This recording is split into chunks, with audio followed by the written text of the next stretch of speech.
naturally. When you display to me exactly just how you feel, I can barely catch my breath. Moment of catharsis. I know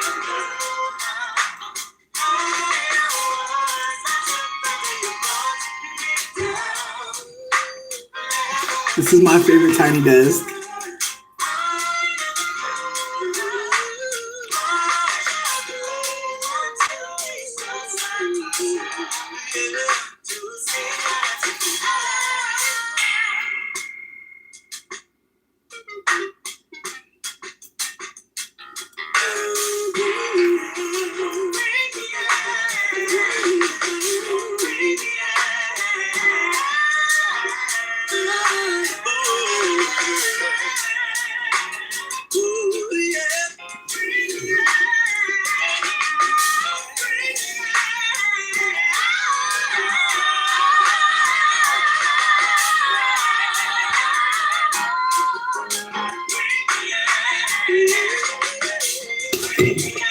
I love this. Duran.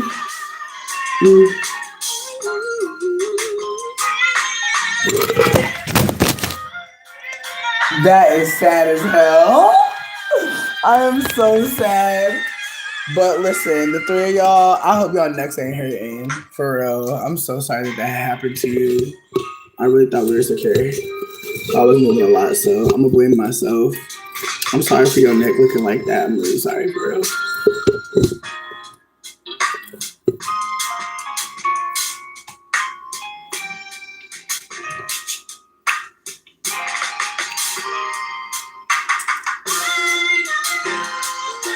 They were just having so much fun. Listen, I'm waiting for people to come in. Taking my time. Some of y'all got some things on your mind. Good.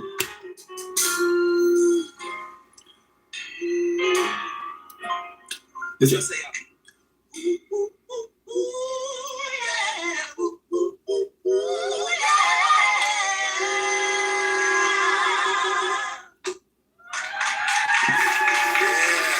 I could have been you back.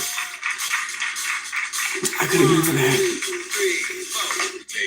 Listen, I just wanted y'all to get into my vibe. I'm on Duran Bernard Tiny Desk energy. I believe in the future. I believe there's going to be some cute ass, beautiful things. And I'm on some whimsical type time. So if you're having a hard day, I'm here. I'm hearing you. But with that being said, the way things work when I do tarot card parties, if you're new, is basically usually what happens is I'll say if you want a tarot card reading, you'll drop an emoji in the comments, and then we'll just go in order. So whoever says they want a reading first, we'll drop the first emoji. And then from there, basically what we do is I shuffle the cards, ask you, what it is that you'd like to be read about. And then you let me know what we're reading about. I have no theme for tonight, but something told me to come talk to somebody. So some of y'all were very loud. Some of y'all said y'all needed a reading. Some of y'all had a question that popped up earlier about something, somebody, some situation. I'm here. So if anybody is ready to get a tarot card reading, cool. If not, please no. Please no. I'm going to just DJ. But my thought process is the way that I would make it more fun tonight is when I pull the card for you and you tell me the situation, my plan is to basically find a song that matches the energy of what the reading is giving. But again, I'm hoping that people want the read. If not, no worries. Like if people don't want a reading, I'm going to just play music. So please know, I'm going to always find another way to have fun. Just know that. No matter what anybody said the plan was, I'm going to have a good time.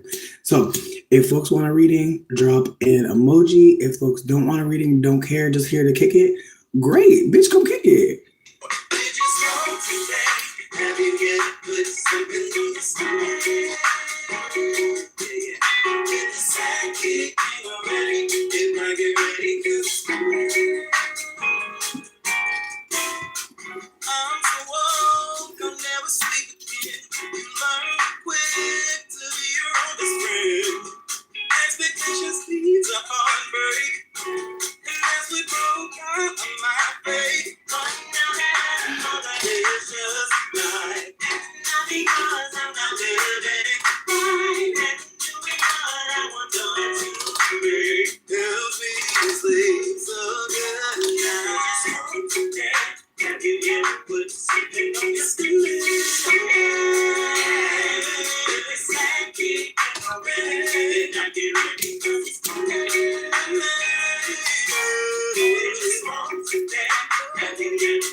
Hey, boo. You having a good night?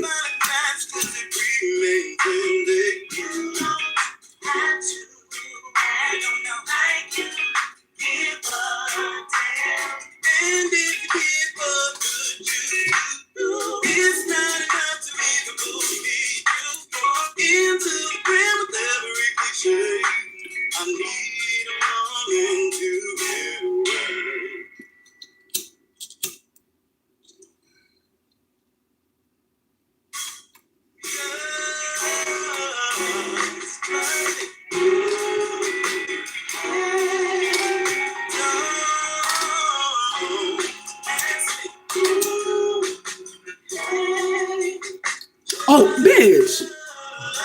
I know who you was. You want a tarot card reading? Listen, it seemed like people don't want to do a reading tonight. That's just fine, bitch. I'm a Capricorn, don't forget. I love an unexpected day off.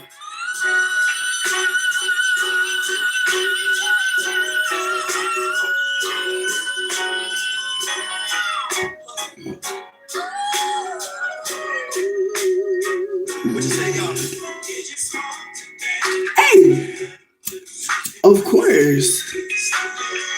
Listen, I have sat at a tarot booth for hours and not one person asked me for a card. So I have built up the strength. I can find something else to do while I'm waiting. You feel me? But if you want a card reading, let me know what's up. Like, if you want to talk about it, feel free. If you don't want to talk about it, I feel you. I feel you. Sometimes when a lot of people want to get a reading, the energy in here be different. Right now, it's giving you the only bitch.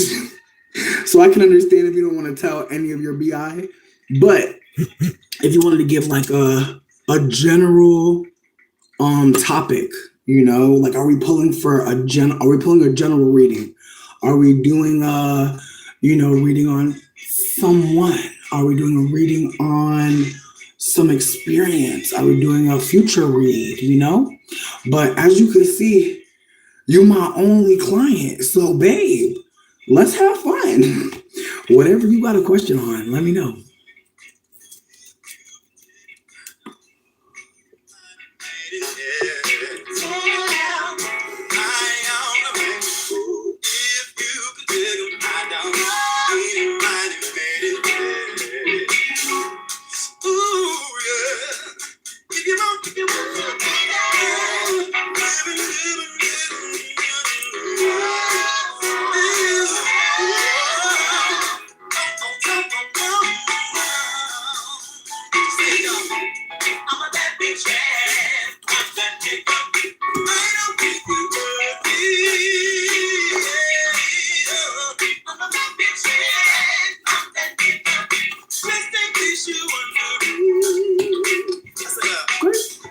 I got you, babe.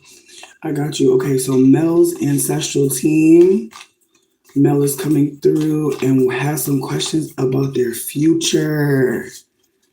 They want to know about the future. Now, because you're the only one, I'm going to do both. You feel me? But I'm trying to only do one for each person. So just know, because you were scared, you ain't get 2 readings. Look at that.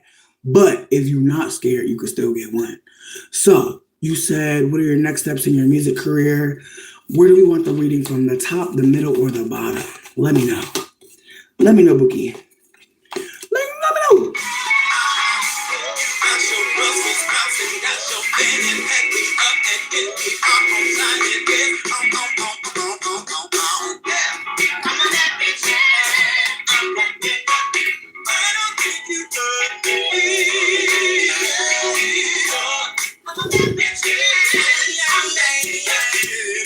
case you're wondering,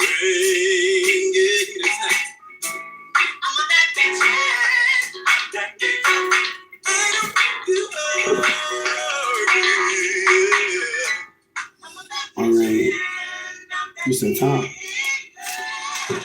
Trilly, I thought about you today. I'm so mad I didn't send you a text. How you doing? Ooh, 3 of Cups. 3 of Cups. Get into it. It's a beautiful card. All right. This is in the middle. Who's that? Oh, 9 of Wands.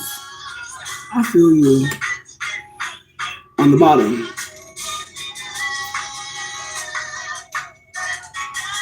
Ace of Wands. Okay. So I know. Sometimes we read from the book. I'm wondering, Mel, do you want me to read from the book? And if so, give me one moment because I'm literally trying to remember where else in my tarot book, which feels distressing. Anything about it near me? Yikes.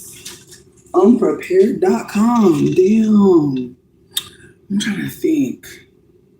It's in my backpack. Fuck. Damn, I really wish I didn't do that. I can read them without the book, obviously, but word. I appreciate you. Listen, I am sorry for not being prepared with the book. My bad. So first, 3 of Baskets, 3 of Cups. Basically, this card spirit is community. That is the part of that is perhaps what's missing from community, from your music career in terms of your pursuit. Who are the girlies that you just play around with in the studio? Who are the people that you create with just because it's fun? Who are the people that you also support and y'all get together and y'all have times outside of trying to build wealth for each other? I want you to consider that building connections with people with the pursuit of music, fame, any kind of uplifting, that can be sometimes a very hollow connection. And so you may have some people that come to mind, but are they really siblings and sisters, I also have the 9 of Wands, and as someone who has this card in their birth chart, this card is about fighting. But fighting when all the things that have happened, people may look at you stupid for continuing this. People may not see what you see in terms of creation. People may really not be as supportive as they should be.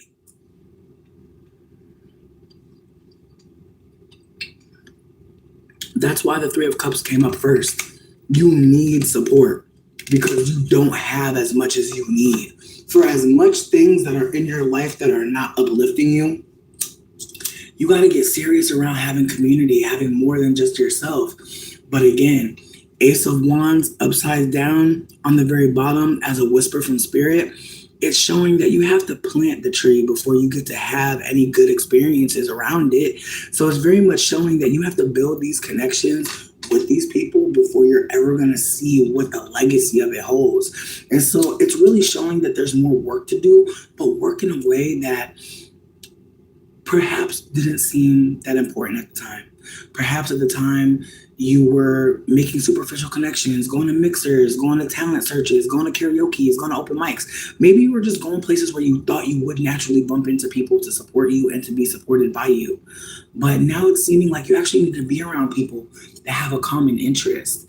Notice these women know that they want to rest. They're dressed in white. They know that they want to be around people they can be honest with. They want to be in community with people that they can have leisure with. They want to be around people where there's fun, not just work. Not just energy to do something in the future, but energy to be present right now. So consider the last time you hung out with somebody in the music industry. What did y'all do? Did your conversation and energy just center around the business, or did y'all allow yourselves to actually just rest? That's another layer to this reading, is that there's a lack of rest, but there's also a lack of people being gentle with you. Even though it's very clear you've been through a lot. So please keep that in mind. How people treat you when they already know what's happened, when they already know what's going on, that's a sign. Sometimes people won't tell you they don't care about you or they don't have time for you, but they will make you feel like shit when you talk to them. It's awkward. Some people won't tell you to get away, but they'll push you with other actions. So, and see, but even that coming up, that clearly meant something to you. And you told me that your mom does your hair a lot, so that probably is why it stands out. You know, someone put their hands on your hair, they put their hands on your head. I'm just saying, like, that moment stands out because it was not just about making music to make money. It was about making music because that's a part of your gift. It's about sharing gifts with friends. And so consider that you really need community time badly, and not just to further a dream. I also want you to know underneath that card that was showing planting the tree, we got this one, and this is the mother of coins, bitch. So keep that in mind, okay? You planting that tree, and what's gonna come? Honey. What is honey? It's money. Honey is currency. Keep that in mind. There's money coming, but you have to be willing to plant a seed for more than you. You have to consider that. Please, the Ace of Wands, when we see the Ace of Wands, usually it's a man holding a staff, and the staff literally turns into a plant, but it also extends up into the air. I want you to consider that this is a seed you'd be planting that'd be bringing together other worlds. And I see the things that you do online. I see you, but consider that, like, everything you're doing online, that's great, but you still need to have people to laugh with. You still need to have people to play with, and it has to there has to be a mode switch. That's what I'm getting. I'm getting there has to be a switch of how you're operating. And again, I'm not saying you're operating like a capitalist. I'm not saying that you're operating in this way where you're like, hey, I'll pay you an exposure. But there may be ways that you work that need to be more fun. And that's part of it. I feel you. I feel you. I think that, like, finding connections with people is very it's it can be so much. It can be so much to try to connect with people. It can be so much to try to be in community, but I hope you know that you're still part of community even if you feel scared. Listen, we've definitely talked outside of the chat, so I'm aware that, like, you've had some experiences, at least one that I know of, where things did not go well. And again, it's the ways that, like, that is part of this. That is part of, like, your future. And again, it's the way that the past can steal the future. Some of us know what that's like. Some of us have had experiences perhaps recently where we realized, damn, I was so scared of this thing for so long in the past, but now in the present, you realize that this thing wasn't as scary as maybe you thought. Now maybe this thing doesn't even register as scary. And I just hope people realize that, like, some of the things we've gone through really tell us what to fear. And so if you have people come into your life and treat you like shit, it makes sense why people coming into your life would scare you or put you in a state where maybe you're a little bit on edge, a little bit anxious. So just consider, like, why, or just consider that, like, every feeling we have, it came from somewhere. They all have history. And so sometimes you'll be really, like, wondering, like, why am I so stressed out? And this is a situation you've faced before, but you never grieved. And so that scar tissue, it's thin and it's opening again. You know what, Mel? I think from my own perspective, because I don't know you very well, but, like, we kind of know each other, like, peripherally. I think that I think us lighter skinned people can be intimidating to reach out to, especially now. And so I want to hold that, like, I think that when I do talk to you, you're so, like, open and communicative and direct. And I think that can be a great thing for people that are ready for that. But I think for some people it can be overwhelming. And I didn't think about it for my own self personally, that, like, sometimes I can be a lot for people to hold. And again, it's the ways that I've been privileged, it's the ways that I've been outspoken, it's the ways that I've been uh, so like rejection sensitivity disorder, ADHD. Like there's all these different types of ways that it wasn't going to be easy for me to make friends. But I want you to consider that there's new stories to tell ourselves, and honestly, like at this point, I want you to hold that, like, we're just starting out our connection, like you have a seed already planted. You're already watering a seed you've already planted. I'm watching you. And so far, I feel like you've been really awesome to connect with. But again, how many times do our friends feel comfortable to give us feedback like that? I just consider the ways that a lot of us don't know how to be a friend. No one ever taught us. We think we know. We're like a lot of us are just doing the things we saw someone else do, and we think that's friendship. And some of us don't realize how much we've been in environments where they never showed us friendship or love or kindness. And so whatever we're offering to people, we might think that is love. And so I want us to hold that, like, what someone thinks love is, it comes from what they're given. And some of us really were given distorted ideas around connection, commitment, friendship, love. Like, I'm just trying to hold that, like, I'm sure, like, I've overwhelmed someone, and it's because I have the privilege to say a lot of things that a lot of Black folks are punished for, but also the ways that I'm sure some Black folks were like, your behavior is not one that has been approved, seemingly. And again, it's the ways that, like, some people operate, like, I can only operate like this.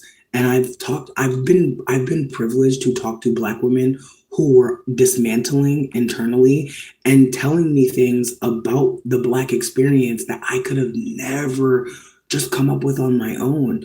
And it's the ways that, after hearing some Black women talk about the ways that people see them and tell them who they're going to be, and the ways that some of them have worlds, like the ways that some Black women build worlds inside of themselves because we won't let them escape. And I want to hold that. I want us to really sit with that there are some Black folks operating a certain way because they've been taught and punished. That's the thing. Some people's behavior is not because they want to just be like that. Some people are punished into certain behavior. And so I hope that we hold that as well. That, like, sometimes, like, when we're just not getting it as a good friend, a good companion, sometimes people will punish us almost as and don't try it again. It's unfortunate, but it's very much a situation where, like, there's so many people that think they know how somebody Black is going to behave, and I'm sure it trickles down to you because it trickles down to me.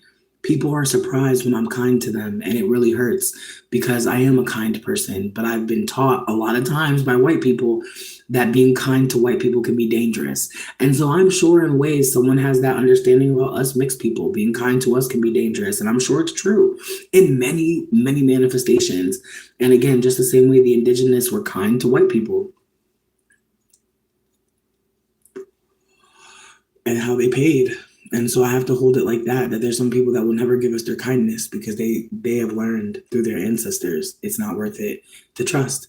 And so I want us to hold that, like, trust, it's sacred, because with some people, they've already told us there's some people that will never build it with us. Never. And it's not their fault. They have seen historically what trust can do, what being kind, what being gentle can do. It's unfortunate, but I'm holding in real time that there have been moments where so many Black folks tried to tell me what they had been programmed to think about behavior. And there were so many moments where, obviously, in the moment, I didn't have language for this, but I hadn't been programmed like that. No one had taught me the rules to being a Black person in public. And again, it's the ways that, why would anybody? I'm a mixed person. And so again, the tools that some Black folks use to fight have been taught to them by other Black folk. And again, it's about protection. It's about survival. It's not about always intentionality. And so I hope folks hold that there are some people that will behave in a way that you don't understand. And I hope you know that that's not for you to understand. It's for you to respect. If somebody Black doesn't want to be your friend, that sucks. But nobody Black owes us anything. They don't owe us friendship. Now, when it comes to mixed friendships, I'm gonna keep it a buck with you. I'm just at a point where I realize that a lot of the content I've made has some people sitting with shame. And instead of reaching out to me like they used to do, they're deciding that they can't talk to me anymore, which sucks because I miss them. Like I had a moment where like I wanted to reach out to someone and be like, what did I do to you? And like I'm glad I sat with that moment because I didn't do that shit. But I had to sit with that and say, you know, you miss them. Like you don't want to like fight with them. You miss them. That's why you want to know what you did. But you don't want to say it like that. And I decided not to say anything because honestly, I just feel like this is gonna sound woo woo, but Jupiter is in Cancer, meaning Jupiter is in the sign that is the most loving, the most humane, the most interested in doing the thing that centers the reality that we're all a part of this shit. And so Jupiter loves to move really quickly. It's Sagittarius. Jupiter loves to like learn as much. Like Jupiter is I seek. So they love to learn. And so Jupiter is big learning. Cancer is big love. So this year is going to be a moment for several of us to learn how to love. And one thing that I'm learning is that when you love someone and when you want to show someone that, you don't talk to them in certain ways. You don't subject them to certain ways of communication. And I'm grateful that I have connections with people that could hear. In the last few weeks, like me having like really bad mental health, and like instead of like having conflict with me, they acknowledge like, you know, this ain't it. I don't I don't I don't think I deserve to be communicated like this with you. And they weren't wrong. And I'm grateful that instead of like hurting me more because I was already in pain, they showed me love. And so I'm hoping that people see that moving forward, we don't have to hurt people. A lot of times they're already hurting, especially when we want to hurt them. A lot of times when we want to cause people pain, a lot of times they're already there. So let's just try to hold that there were times where some of us have been in so much pain and someone heard that and they didn't press it. I hear you. I think that like unfortunately as a light skinned mixed person, I feel like I have to like get over this idea that I think that like we're individuals because we're really not. Like I have to hold that like the responsive like I had a conversation with a mixed elder who told me that it's not light skinned people's responsibility to do anything about colorism. And it was really sad to see because this is a very, very vocal elder. And it's the way that so many mixed and lighter skinned people like literally like barely communicated with me before like just blocking me or like unfollowing me. And it's the way that I'm going back to all these conversations that went, some of them pretty great, but some of them not so good. And the ways that like some people are accusing me of like trying to start drama, and it's like, no, I want people to see how these conversations went, because some people are never going to bother to talk to you about your behavior, but other people will need to be talked to. Other people will need to hear these conversations in real time. Like I'm sure there are some folk that see some of the content that I post, see some of the engagement, and learn more ways that lighter skinned people, mixed people can be covert in our attack. I'm hoping that folks gather as much information as possible, but also know that like I'm trying to be intentional about what I'm sharing. I'm trying to be mindful about the fact that there's things that only I would say to somebody when I was thinking like this or that. Or ways that other people have said things that I've said before. Like I'm trying to make sure that I throw myself under the bus because I want people to see like this isn't about ego. I don't want to be better than anyone. I've made mistakes, and there's so much power in showing how you fucked up, because other people will be like, oh shit, I could be wrong. Like think about the ways you saw an adult be wrong. Think about how we don't really have a lot of references for an adult, like having grace, integrity, considering the fallout beyond this moment. We don't have it. And so I want us to hold that, like, you're not crazy. A lot of the ways where we've been acting, been performing, it ain't working. But again, who's going to tell us? And again, it's the ways that so many people are looking towards Black folk to parent them through this moment.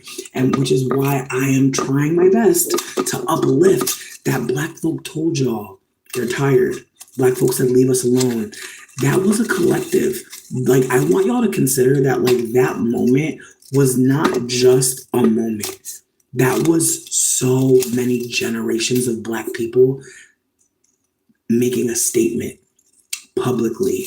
I want you to consider what that could, like, what the fallout of that could mean for, like, there were Black folks that probably lost work for that. There were Black folks that probably were retaliated against. And could they even tell you? They probably got quieter. I want you to consider when people tell you to leave them alone, that means that there needs to be a switch in politic. And it's the way I see people trying to hover around Black folk, and they think that that's it. That's it. Just the hovering, just the following. No. When you listen to folks share things with you that impact you, you're supposed to pass them along. You're supposed to. We're not supposed to sit on information that is going to be helpful for the collective. It's important. That is why I'm choosing to come back here.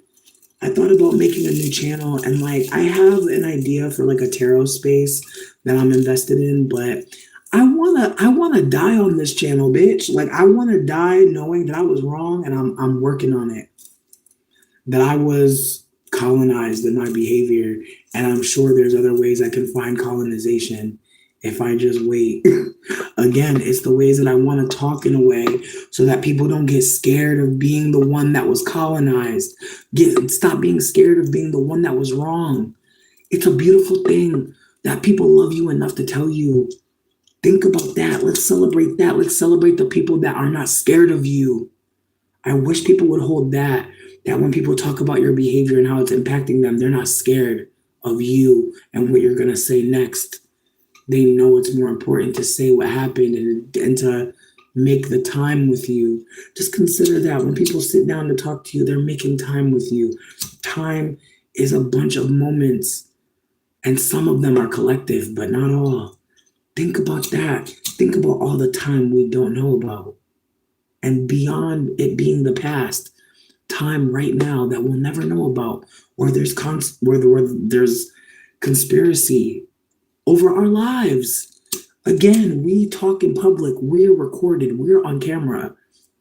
We don't even know 1% of the billionaires. We have faces of people we're told are billionaires. At this point, I think Donald Trump is just a Russian asset. Highest of keys. But I think that what's so intricate about him is that he was born here. But he is just like me and other people, have a foreign parent, foreign ties. And it's not just about being foreign. It's about the fact that, like, he knew how to play white. Look into the Trump family. Look into it. Their surname is Drumpf. Drumpf. Swear.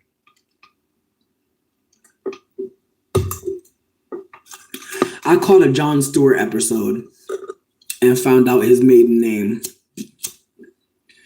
But yeah, their real name is Drumpf. Drumph. PF, sorry. There's an F at the end. Yes, he knew how to play white. And that's the thing. That's why he stayed with a Russian bitch. He not from here for real. His people was not from here for real. They're literally foreign assets. They literally move freely around the country. And fuck country, globe, bitch. Like, at the end of the day, like, when we, like, I think about everything so differently. It's the way that people use, like, the bi-ethnic, and like, it's the way Obama really brought in the conversation around Black biracial, but also brought in the conversation around, like, ADOS. Like, we have to talk about that one day. I know we're doing tarot card readings. Mel, listen, I got you on the second reading. Give me 1 second. But it's the ways that, like, I now see so much clearly that, like, Barack Obama also changed the politics around who was Black in a very significant way, in a way to where I see Black people now in America saying, I don't trust Africans. And it's like, babe, yikes. And again, it's the ways that, like, all of us bi-ethnic people not knowing how to talk about ourselves, not knowing how to talk about our lineage, our life, like, that is why we're in this moment. And so I just want people to think about it. FBA, ADOS, that language, unfortunately, is part of xenophobia now. It's a way for Black American folk to feel pride in identity, but asterisk, it's also a way to keep on holding mixed people closer. Just putting that out there, that I've seen a lot of interesting things happening from that conversation around FBA, ADOS. Most Black people are mixed. They all run together. I hate to tell you that. Right? In my humblest opinion, not all, but that subsect of folk, they're unfortunately operating under the DNA game that one Black parent makes you Black. And again, I know some folks think that that's going to get the numbers up, but for what? Like, that's all I wonder. Like, whenever folks want everybody to claim Blackness, it's like, for what? And no one has an answer. It's almost like there's this gaslighting that, like, oh, together we're gonna be strong, but it's like, no, we're not. We're not. We're already like fake together and we're not strong. So like that's why I'm just like, what? But again, it makes me think about whose lens would think like that. Whose lens would think that like more mixed people in Black spaces is a good thing. Probably not somebody Black. So again, oh, Nutsi, I got you, bitch. I got you. Sexy Sulan, bitch. I'm behind. I read a thread, but I lost it. But if you wanted to like give me more tea and talk about it, I'm with you. Mel, your second reading, I believe you said that you wanted to know more about your nonprofit work. Do you have a specific question? Let me know. Nutsi, I got you after Mel. Nutsi, I got you after Mel. Now, Nutsi, I want you to just think about what you really want. Think about what you really want before you pull these cards, okay? And we're going to give you some affirmations because I think you want your baby father to stay with you. I think you want that. And if so, let them know. Let them know. And I'll pull some cards. But yeah, we're going to figure out, is he going to be here?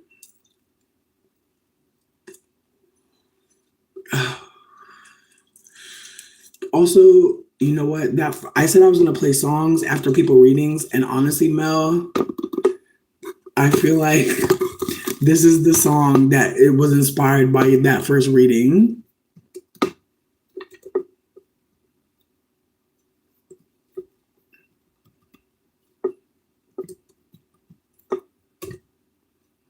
Like this song literally like popped up in my head so loud.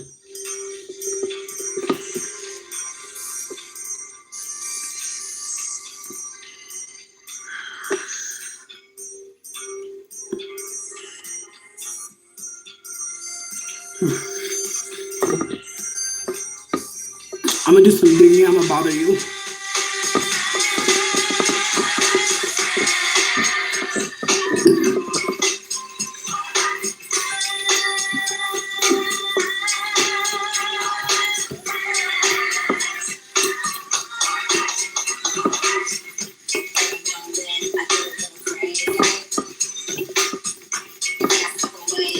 I'm gonna keep it a bug. I don't know a lot of TLC music. I'm gonna keep it so for real. I feel like that was my mom's era. Rest in peace, Left Eye. Rest in peace, Left Eye. But I feel like I came into it at the end. Ooh.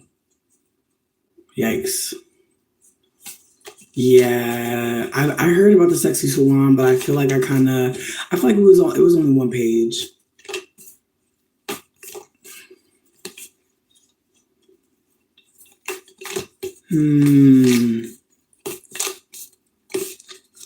What do you have to do to do? Okay.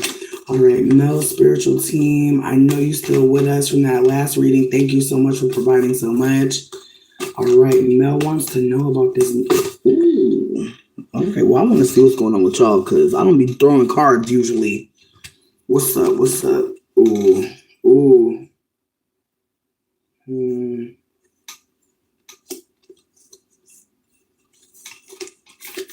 It wasn't bad. It really wasn't bad. It really wasn't a negative. But it did say you need help, just like before. It showed me some needing of support. It told me that if you have a big mirror in your house, make sure it's clean so you can see yourself. But what I got was, like Lowest of Keys, bitch, like no games. Like this song just popped up. And I mean this with no disrespect, like high key. Like I'm really hoping you hear this song for the message.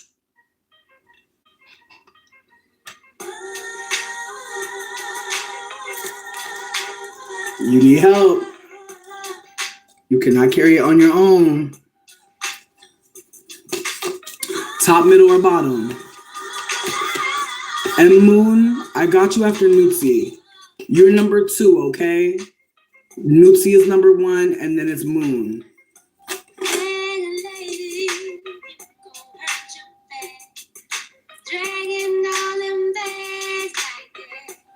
High key, you got a lot on your plate. You got a lot on your plate, friend. So it's definitely saying, like, give some work to somebody else. High key. Ooh, look at that.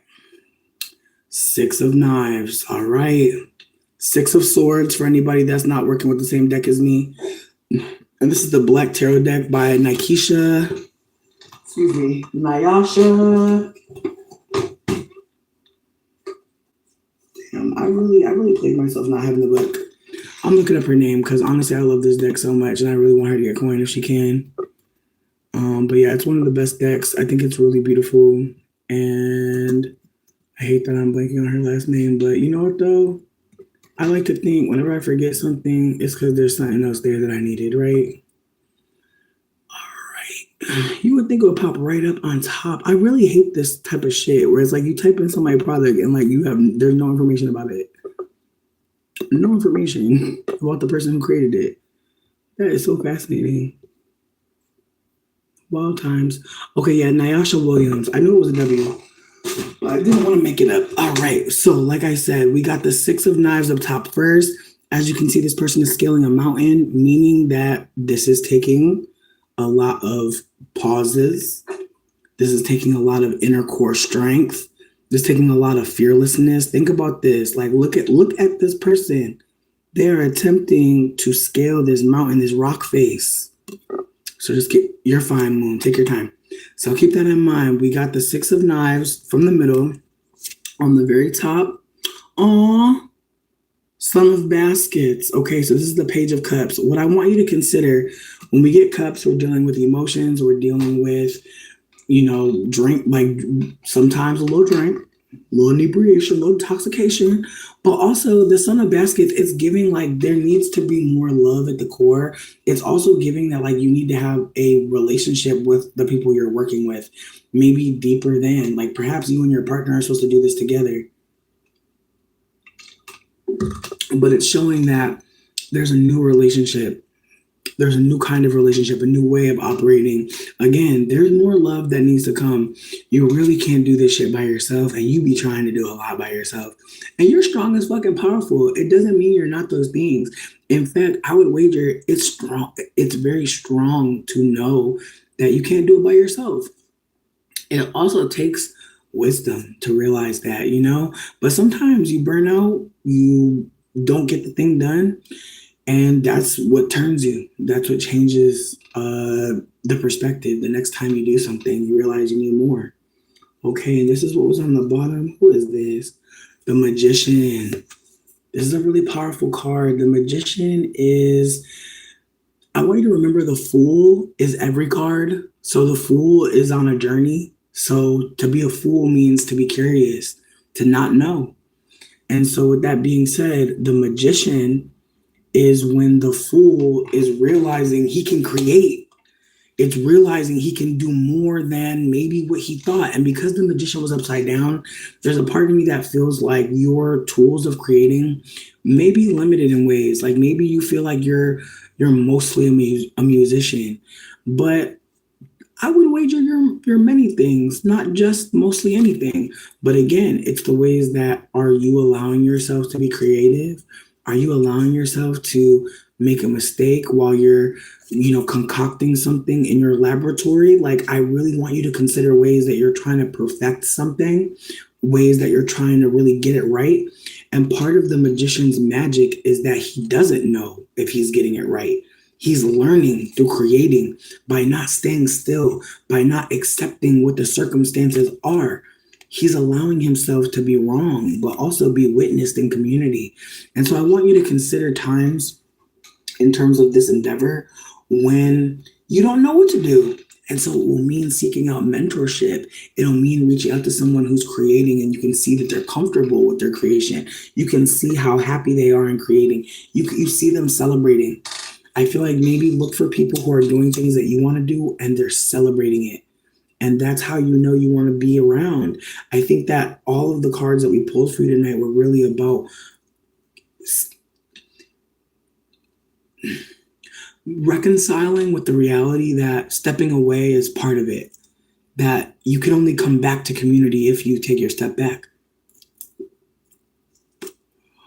And so it's not like you did anything wrong or you're doing anything wrong. It just means that now you're wanting to do something different. And sometimes in our world, it's easy to say, it's this or that. It's this or that. It's so easy to get caught up in, I'm doing good because I'm not doing bad. When really, I think that, Mel, if I could be honest with you, you have an incredible story. And I think that that is part of why things may be a little bit frustrating, more so, because you've done a lot. You're literally doing a lot, and you're showing up so many ways. It's easy to go inward and to recover from all of that. Like being a musician doesn't mean that you're always wanting to be visible, but some people might think so.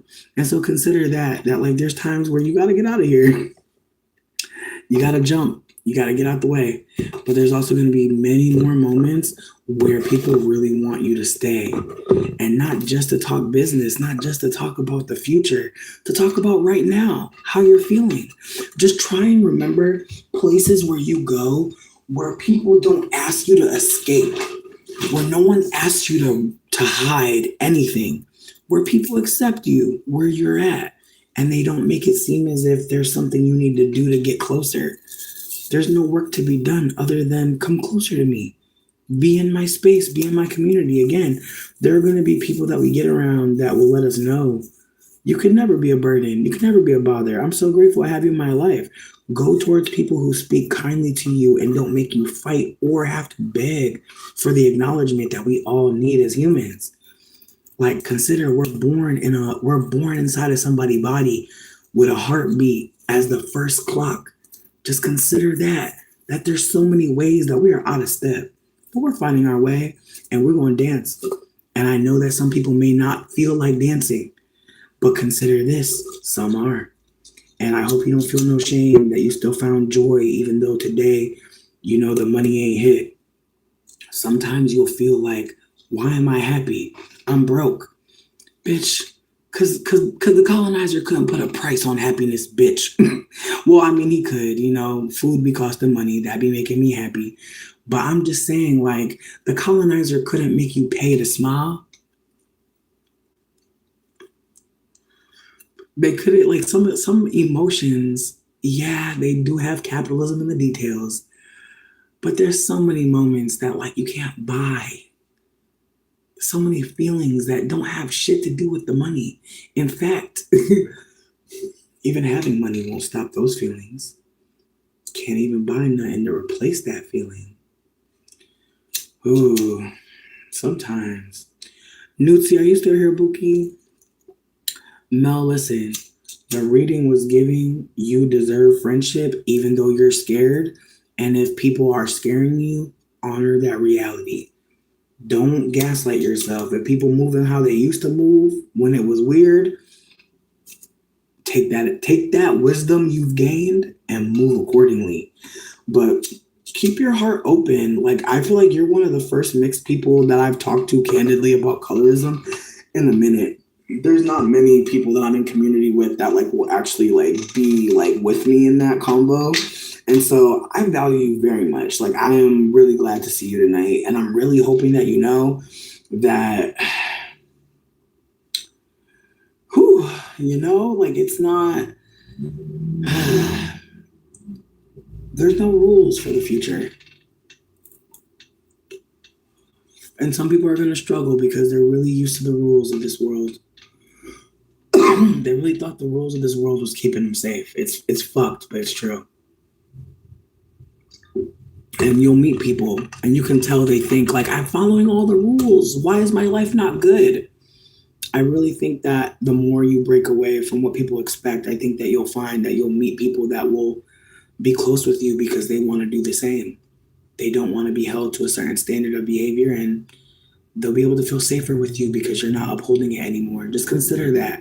Consider ways that you move and you show people with your behavior that you're not lockstep with colonized thinking at the moment. It can be a moment for someone to see you clearly.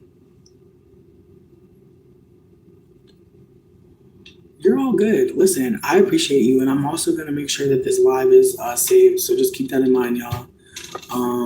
But Mel, just please know I appreciate you for even taking the chance. You were my first reading. Thank you for getting the ball rolling. If you're still here by the end, I'm down to pull one more just for something unexpected, just because again, you took the chance, and I really appreciated that because I was about to sit here and lip sync the whole night. I was like, fuck it, if they don't want to get a reading, I'm gonna smoke and do a lip sync. But don't worry, we're saved from that now. Anyways, if Nutsi's still here, Q. If Nutsi's not here, then Moon, you're up. You watch your Sunburn Money. How much? I'm nosy. Was it a big amount? Was it like a brick of money, like in a movie? Was it a bunch of ones from the club? Tell me.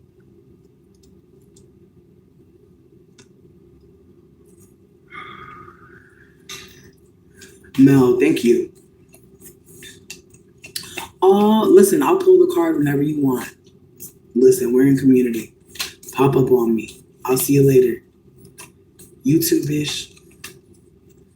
Now he burned $5. That's interesting. I've never heard of that. Did you talk to him about it? You were punished for dancing when you were small? What the fuck? I'm so sorry. And Moon, thank you for sharing that, but I'm so sorry to hear that. Truly.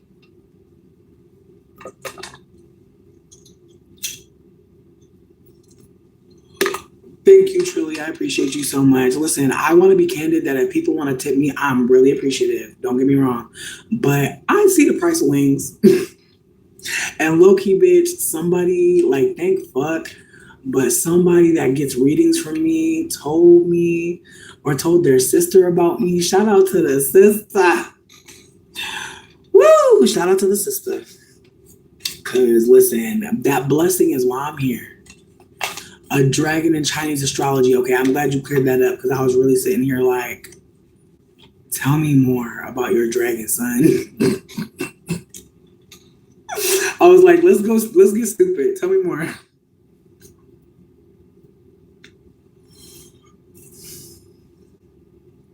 I think Nutsi might have dipped, but I'm gonna still pull a card for him. Nutsi, if Nutsi sees this, Nutsi wanted to figure out if them and their baby father was about to stay together. I'm gonna pull it from the top. Because I feel like you probably want to know the loudest. I feel that's how I feel about how I pull cards, at least for right now. I feel like the card on the top is loud, very clear, very direct. I want you to consider this deck is heavy. All right? So on top, this card is free as fuck to say whatever the fuck it want to say. Might fuck you up a little bit. The card in the middle, that card is in your solar plexus. This is how you feel, low key. This is how you're doing. The middle of the deck, that's how you're feeling. The very bottom of the deck, that is a whisper from spirit. This card has all the cards on top of it. We might not have heard from sis if we didn't go there. And so that's how I think about it. I want loud. I want to know how I'm feeling inside. Describe my inner feelings. Whisper. A wish. Something magic. Something secret. Something you can't see, but you can absolutely feel or maybe perceive in the distant future. Again, you can have fun. You can come up with all different types of ways to read. That one just hit for me one day. I stuck with it. It's been working out. But yeah, you know what? AAA Mommy, I got you. AAA Mommy, I got you after Moon. Okay, so I'm going to pull a card for Nutsi, staying with their child's father. And then I'm going to go to Moon, and then I'm going to go to my Boo Sierra. How about that, okay? So as it stands right now, we got 2 people on the docket. After I do this reading, we'll have Two people. So we're gonna pull the card for Nutsi. I'm pulling it for the top. Nutsi said, "Are they going to stay together?" And I'm hoping so.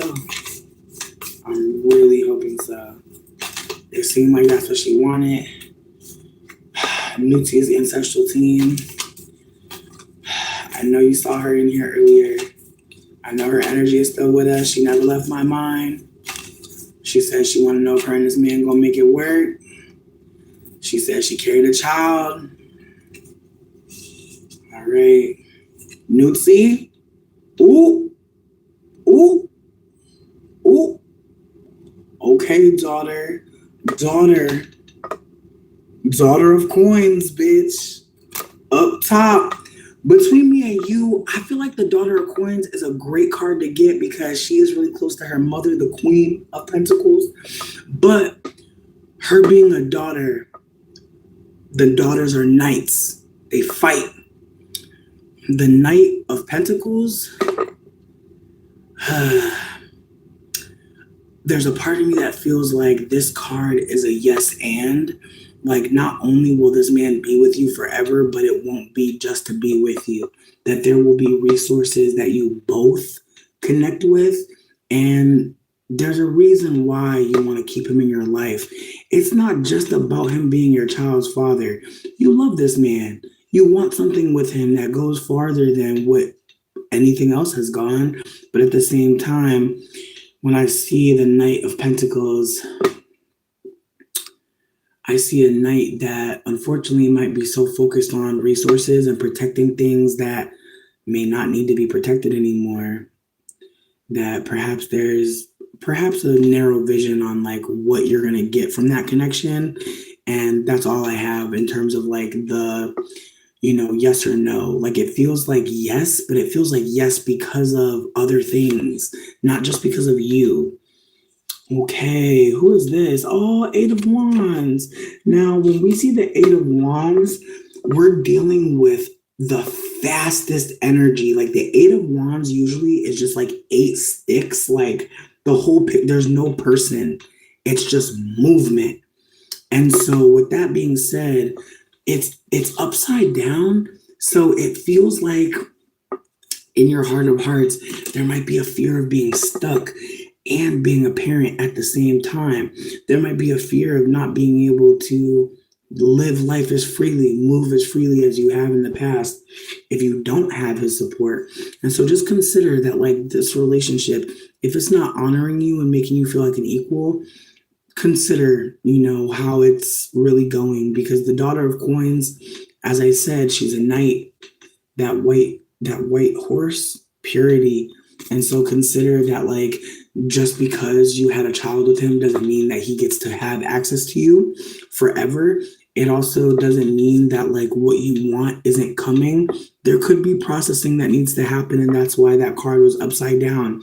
Maybe you're feeling low emotionally, and this is something that may be contributing to that. Perhaps maybe you think if y'all get back together you'll feel better about yourself.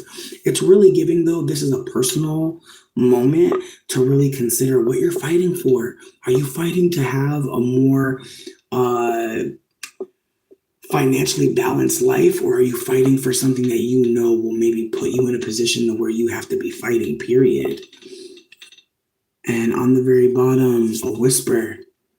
And so this is the Son of Baskets. And so the Sun is a page of baskets, page of cups, meaning that I feel like pages are like messengers, they're errand boys. And so what I'll say is that, not again, like how many times? I gotta stop doing this. And I'm also unplugging y'all finally. But sorry about that. I hope y'all are okay. I really didn't mean to hurt you. But what I'm getting from all of these cards, it's really giving that there's a desire to have a relationship with someone that maybe puts you in a position to where you feel like you have to perform a particular way, you have to behave a particular way.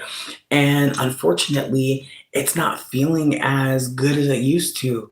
It might be feeling a little bit more taxing than it ever has. And so, Nutsi, I hope you know this connection does not seem like one that you really want as much as you may want to control. The Knight of Pentacles, very much sees the future and he has dollar signs, and so there may be a way that you're wanting stability, and it's not necessarily going to come from him. It's going to come from you standing up for yourself. It's going to come from you not moving so quickly, slowing down, and it's going to come from you acknowledging that there's new connections out there that will be better for you and potentially your family. But yeah, I see protective energy. I see someone that might want something really badly, but might also know in some ways that it's part of what's familiar and not what's the best for you. Which, no drama, no shade. Like I've been there. I've definitely been there, and so I hope you know. Like if you decide to stay, you decide to continue with this connection. I'm not trying to warn you. I'm just trying to offer that, like, when you don't give yourself time to grieve a connection, you could really sit there and think that that's what you miss. That's what you really miss. And I'm just hoping that you hold that, like, that disconnection after such a big life milestone. That's a big deal.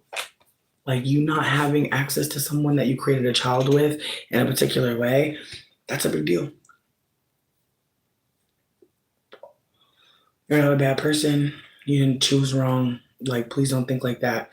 Like, having a child with someone is a big deal. And again, the ways that people operate can be really gaslighty. It can make you feel like, why do I care so much? Because you're human. Because you have a heart. Don't shame yourself for that. It's needed. We need more of y'all. Please know that. Nutsi, I pray all goes well. But please know, for any parents out there, findhelp.org. There are resources for you out there as well. And I will be putting links in the comment section just for some like support for people that need to talk, people that need to eat, people that need all different types of resources. So just keep that in mind. It probably won't be posted immediately, so just keep that in mind also, but they will be there by tomorrow. So I got you. If you're watching this on, is it Tuesday? It might be officially Wednesday, but if you're watching this on Tuesday, it will be there Wednesday. Okay, so Moon, you said you need guidance at this time. Please let me know what you mean, or if there's a specific type of guidance you need in terms of a certain direction. Sierra, if you wanted to let me know what you want your reading on, take your time, y'all. No rush. But I am here, and what time is it? Oh wow, it's 11:15. I feel like I've got it to be in here till midnight. So if there's anyone else that wanted a reading, feel free to drop an emoji. Like, once you drop your emoji, feel free to tell me like what we're reading about, and if you want the top, middle, or bottom.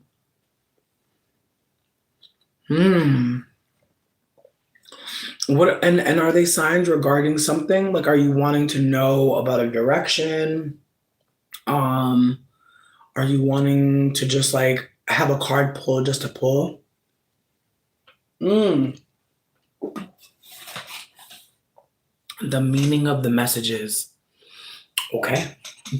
All right. Moon spiritual team. They're saying that they'd like to know. Heard you. Where are we pulling from? The top, middle, or bottom? Okay, animals and numbers. Okay. Getting signs. All right, Moon spiritual team. They said please clarify these animals, these numbers. They're saying pay attention. Heard you. I'm hearing you, Moon. What do you need to hear right now? Heard you. Heard you. Okay.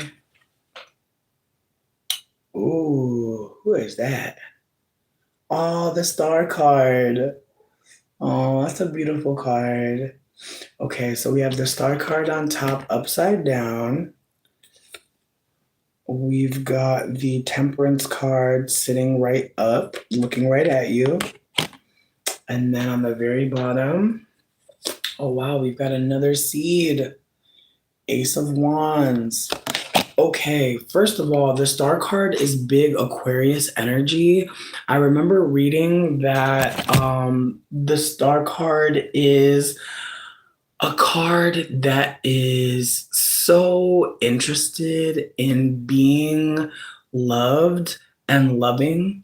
And so it's a big mirror card. And because it was upside down, there's a part of me that feels like there may be a lack of love, a lack of perhaps feeling special, perhaps feeling one of a kind. Perhaps that's where it ties into your father. Perhaps there's a message from spirit trying to remind you that you are very special despite not feeling it, that you're still loved, that the universe, that the moon, that the stars, that everything that's around you that you can see, your Aquarius rising, that is so fucking funny. And I feel like it being upside down might speak to the ways that maybe you've been hiding out a little bit. Maybe I feel like when we see the star card, it just reminds me to like get out, go and be it and go and shine. And so there's a part of you that feels like maybe recently you haven't been shining. Maybe you've been just trying to, maybe you've been noticing these things on your way to work, on your way to go do something, be productive. Maybe you're not going anywhere, that you're just enjoying yourself. Maybe that's part of the being witnessed by not by animals, you know? Now, the middle card, as I described, like that's inner energy, things that maybe you think about but don't tell anyone. I have the Temperance card pulled up, and this card is the Temperance card is about sobriety. The Temperance card is about being able to balance your energy, balance your physical self. It's about having restraint. And that card was the only card that was upright, the only card that was looking at you. And so there's part of me that's feeling like there might be a focus on medicating, a focus on taking care of yourself, a focus on coping, a focus on, not allowing this situation to maybe take any more of your energy by pouring it into yourself. And so I'm hoping that like whatever it is that you're doing, spirit sees you, and whatever struggles you're having with perhaps substance or any of the other addictions a lot of us have because we're Americans and we're addicted to sugar and TV. Oh, I see. Mm. With that being said, this card staring at you might mean that perhaps recently you're noticing other addictions. Maybe you're noticing other things that remind you of that addiction. Maybe you're noticing the ways that addiction is part of being American. Maybe you're noticing the ways that addiction is built into our society, and that becoming an addict is actually not something that is so one-sided. Like it's like maybe you're noticing that it wasn't something you did or that your family did wrong. Maybe you're starting to notice the ways that like they were coping, the ways that like they were that the system had done something to them, that they didn't decide to be addicts, that like unfortunately addiction is engineered. Mm. I do see the Ace of Wands as the whisper. And so there is something that needs to be created, something that needs to be grown. And so there's a part of me that's wondering, like, have you thought about interviewing your elders, talking to people that knew your father? You may be able to get more of his story. But I'm definitely seeing that there's something to create, there's something to put in that you may not get out the ground just yet. Like there's something you have to pour into that you might not see the benefits from for a long time.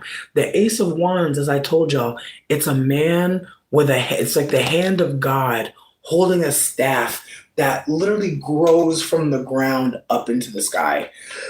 And so in order to connect with your family, you're going, and again, the ways that you brought up your father, the ways that you brought up wanting to know more, this card is really big in terms of growing something that comes from the soil. Your father, your family, they are buried there. They are there, meaning they're still with us. I want us to consider that everyone that's been alive today, everyone that's ever lived here is still here. I want us to consider that. And so the Ace of Wands is a reminder, it's a whisper from spirit that everything that you know, that's important. You are a seed. you are blooming. But this card asks what seed that you are providing is going to grow the next plant in your family line. And so that's a kind of big question. What have you learned from the family that you can put back in to the earth to grow something external? Some of us are still grappling with the reality that our family is really sick, that they're not well, that like they're not interested in repair. I know me personally, I'm learning that community is so important, more important than I understood because I didn't really see it modeled for me a particular way. I saw a bunch of women with their men and their children. I saw a bunch of women doing all the labor and the men just existing. I saw so many things as a child that I tried to bring with me, but I couldn't. And so I'm planting seeds that remind the new people when they're here, they don't owe us to do anything, especially I'm talking about Black folk in the future. I'm planting seeds so that when Black children go online, there's a chance that they might see someone decolonizing. I'm choosing to plant seeds that I may not get to see grow, but I don't care because I'm aware that planting the seed is the job of the elder. It is. Some of you are young enough to where you are not an elder yet to anyone. No one may be asking you big questions. I just want you to consider that like you are becoming an elder moon.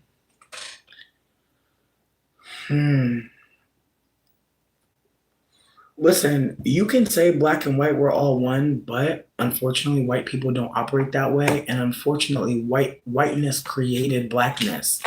And so we have to consider that as well. And so what I want you to consider about your reading is saying that you haven't felt special in a little bit.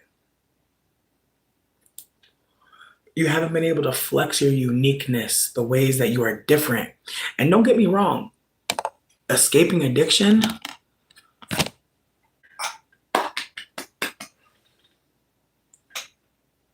wow, honestly, I'm proud of you. Again, I'm not the kind of addict that hates on people that don't do that aren't addicts.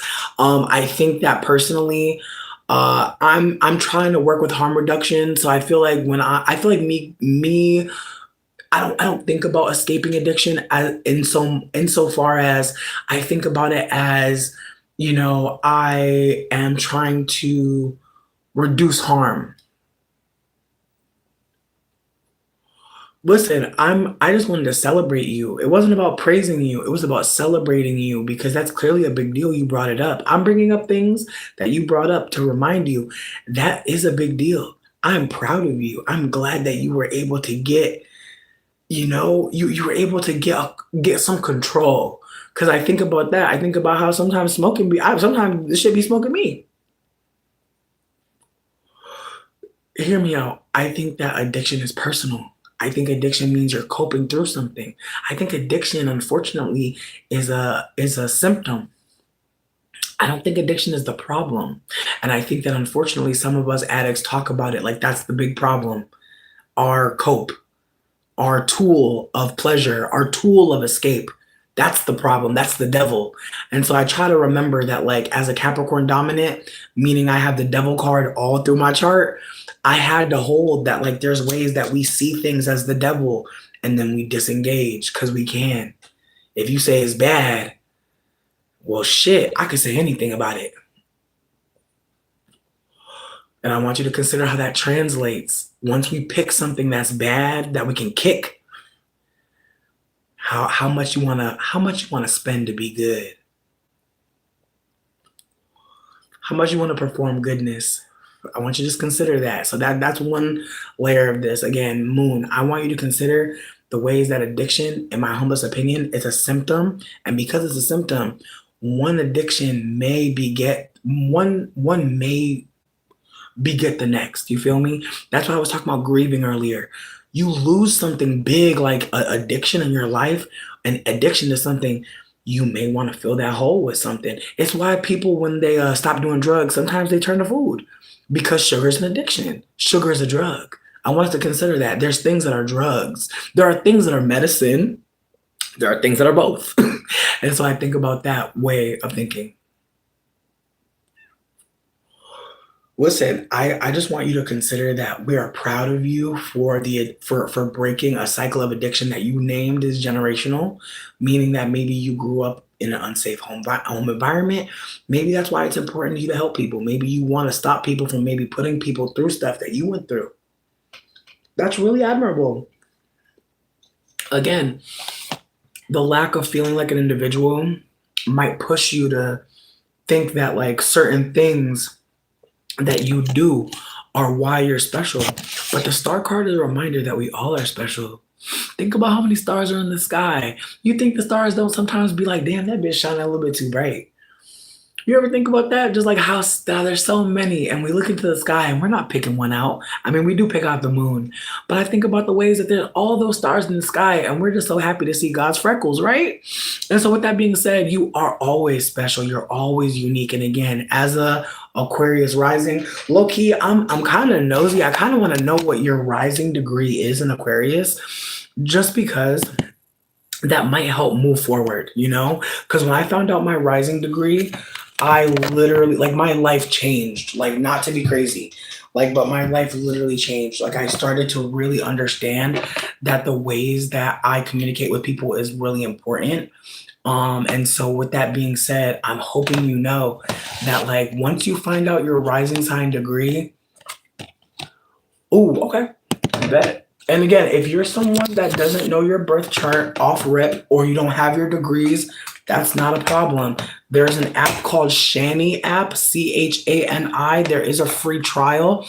I personally enjoy it, and I do make a budget for it. So I do think it's worth your time. I think they give a really, really, really good. Well, I didn't need your location, just need birthday. Just for anybody out there that wants to know their birth chart really quickly, in the search bar, you would write in like 10/17/1990 and then space the horoscope.co, and it'll pop up right on top. It'll be the first one.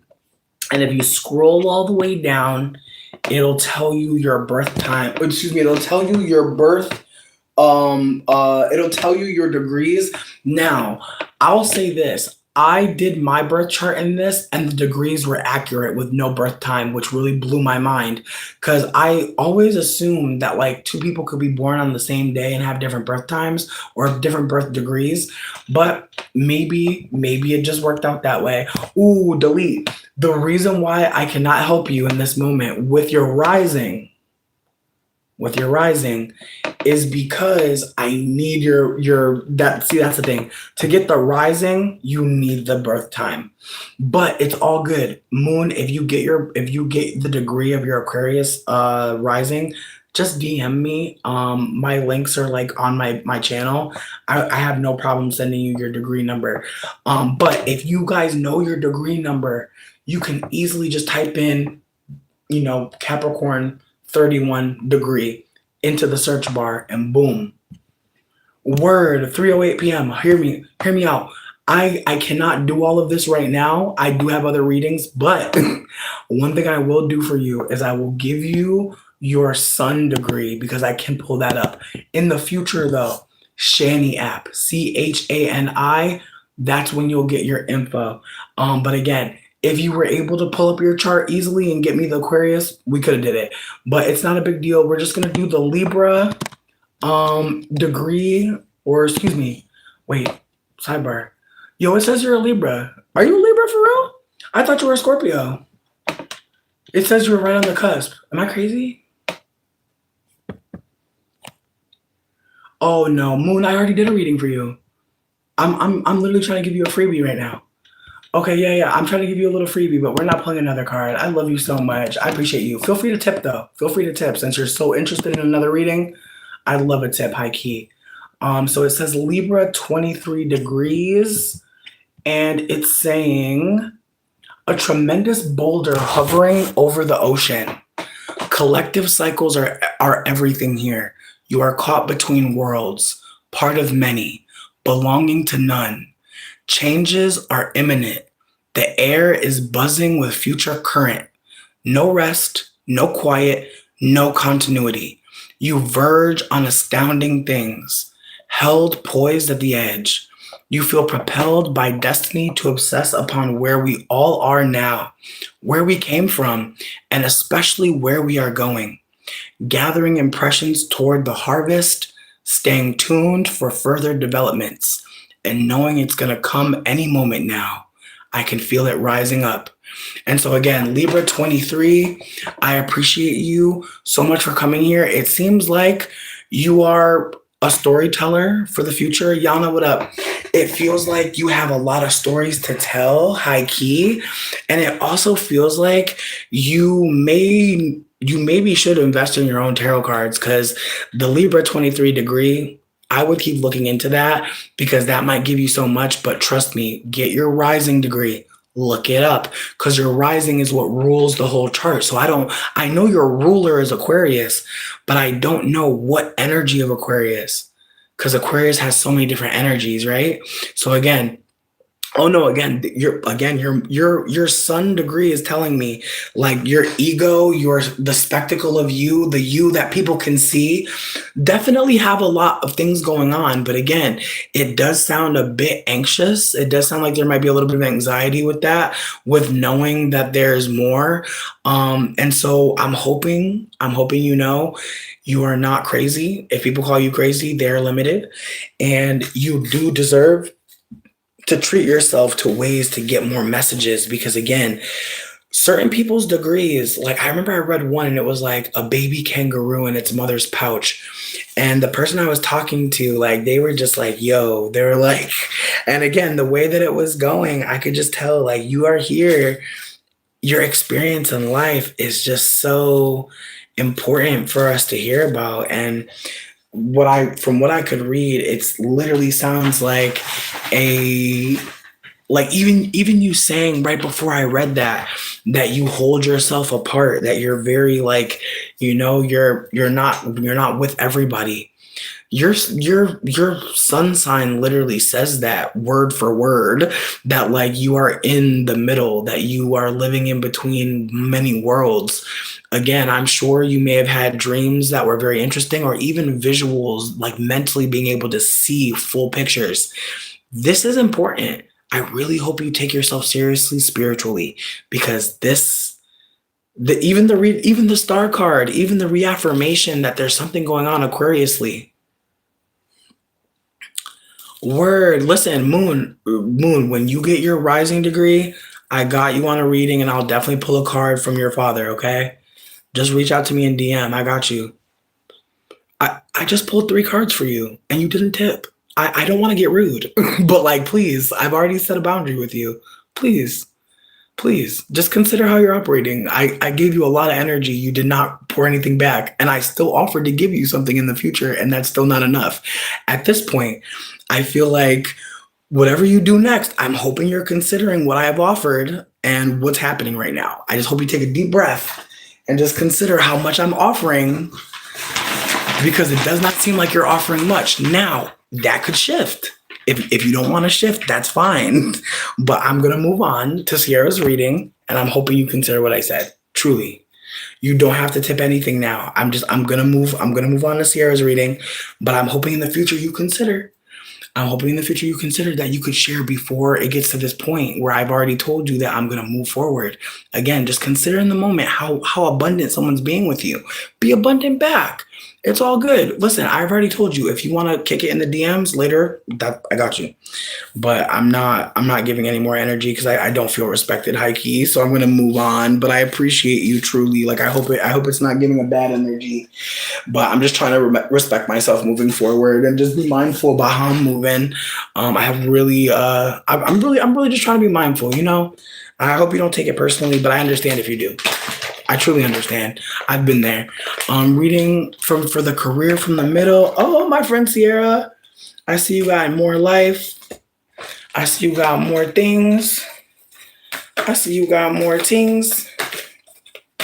Sarah, your energy is abundant always. Ooh. What's up? Oh, okay. All right. True. All right. It was good stuff. Okay. Sierra Spiritual Team. They said they want to know what's going on with the career. What's going on with the fulfilling life path involving work? What is going on with career? And we're starting with the middle. Ooh, the middle was middling. All right. Ooh. Page of Knives. Okay. But see, when it's like this, even though it's upside down, it has a completely different energy, doesn't it? Okay. On top. Ooh, Judgment. Okay, Judgment. And on the very bottom, ooh, who this? The Tower, bitch. This card reading is not playing with your ass. Okay, first and foremost, the sons. The sons in the decks are the pages. The daughters are the knights. Keep that in mind, okay? Pages, they're more interested in communicating. Knights are more interested in death. So just keep that in mind, all right? Now, I want to say with this reading, the Son of Knives, right? The Page of Knives. Pages usher in something. Pages are messengers. Pages are giving us something, are giving us some information. Getting this card upside down means that internally you are searching, but you're also kind of paralyzed. Again, when the card is aspected the right way, this person is going deep. And knives are air. Knives are Libra, Aquarius, Gemini. And right now we're at 0 degree Gemini, and that's where Uranus is, by the way. So like Aqua is in Gemini, so they're kicking it. And from what I noticed, the 0 degree in Gemini is really expansive and beautiful. And so there's a part of me that feels like with this card like this, it may feel like the desire for a career may feel like you're in the middle of an ocean. It may feel like you have so many skills, you could do so many different things, but you still don't know what to do in this environment because, again, there's a desire. The Son of Knives, they're clearly seeking something. But when it's upside down, it can really feel like, do I really got to look for something new? Do I really got to, again, it might just feel like a struggle between like knowing what you need to do and kind of like rebelling mentally around like what's maybe being expected. And so, yeah, maybe you are looking for a new career path, but you might also be feeling weighed down by the fact that there's so many other things. Like when you're a child-free single person and you're looking for a job, you can kind of work with a couple of these shitty corporations, but the older you get, the more responsibilities you have, the less you can take risks on companies, on business plans, on ideas for betterment financially. And so I'm hoping that we can hold that you're in a new lane. Like I'm getting a vibe like you are willing to maybe try a completely new field and you're completely open. Like I'm just getting a vibe like you're in search mode, but it's not as direct. Like when the Son of Knives is underwater with his spear, he knows what he's going towards. That's why his spear is out like that. Like he knows what he's getting. Like when you get into the water with something like that, you know you're going in for the kill. And so there's just perhaps this discomfort with not knowing where you're going. Like maybe instead of like directly spearing something, you're feeling like you're falling deeper, maybe into debt, into self-doubt. There just may be this feeling of like, I don't know what I'm doing, and therefore shame, punishment. Again, the judgment card in the middle, that is you judging yourself. And if you look at the card, you can see so much. There are people in pain. The judgment card is very much about how you can look at yourself and not see all of you. You can really sometimes look at yourself after a mistake or just any kind of bad time and think, that's just you. That's just like, there's just something on you. You're just cursed. And no, it may feel like you're not really moving as quickly as you should be, but I want you to consider what position you're in. When you're moving towards something, the momentum, the quick pace of knowing exactly what you want. And you're a Leo. So let you want something, you're going towards it full speed of fucking head. Being confused, disorienting. And I know you a little bit more, and so like, when do you get to be disoriented? When do you get to not know? When do you get the opportunity to be new? Or even to be bad at something? Just consider ways that you might look at yourself and think things that come from some other people, other experiences. They're not how you would even talk to a friend. Just consider that when you get the judgment card. Like, how are you looking at yourself? Like, does that mirror really show all of you? Or is it just showing the shame on your face? Again, it's the ways that judgment can really bring out this feeling of kicking your own ass, like beating on your own self. And again, the ways that when we hurt ourselves, who knows about it? It's very private. Like, some self-harm is very private. I think about people that we can see when they hurt themselves, and how like some of them, you can see them like avoid eye contact because it's almost as if they're used to people like commenting on their scars because they're so visible. And the ways that people, treat you when they can see that you've hurt or been hurting yourself. People are a little bit more gentle with people that have visible scars. But when you're hurting yourself in your mind, ain't no help.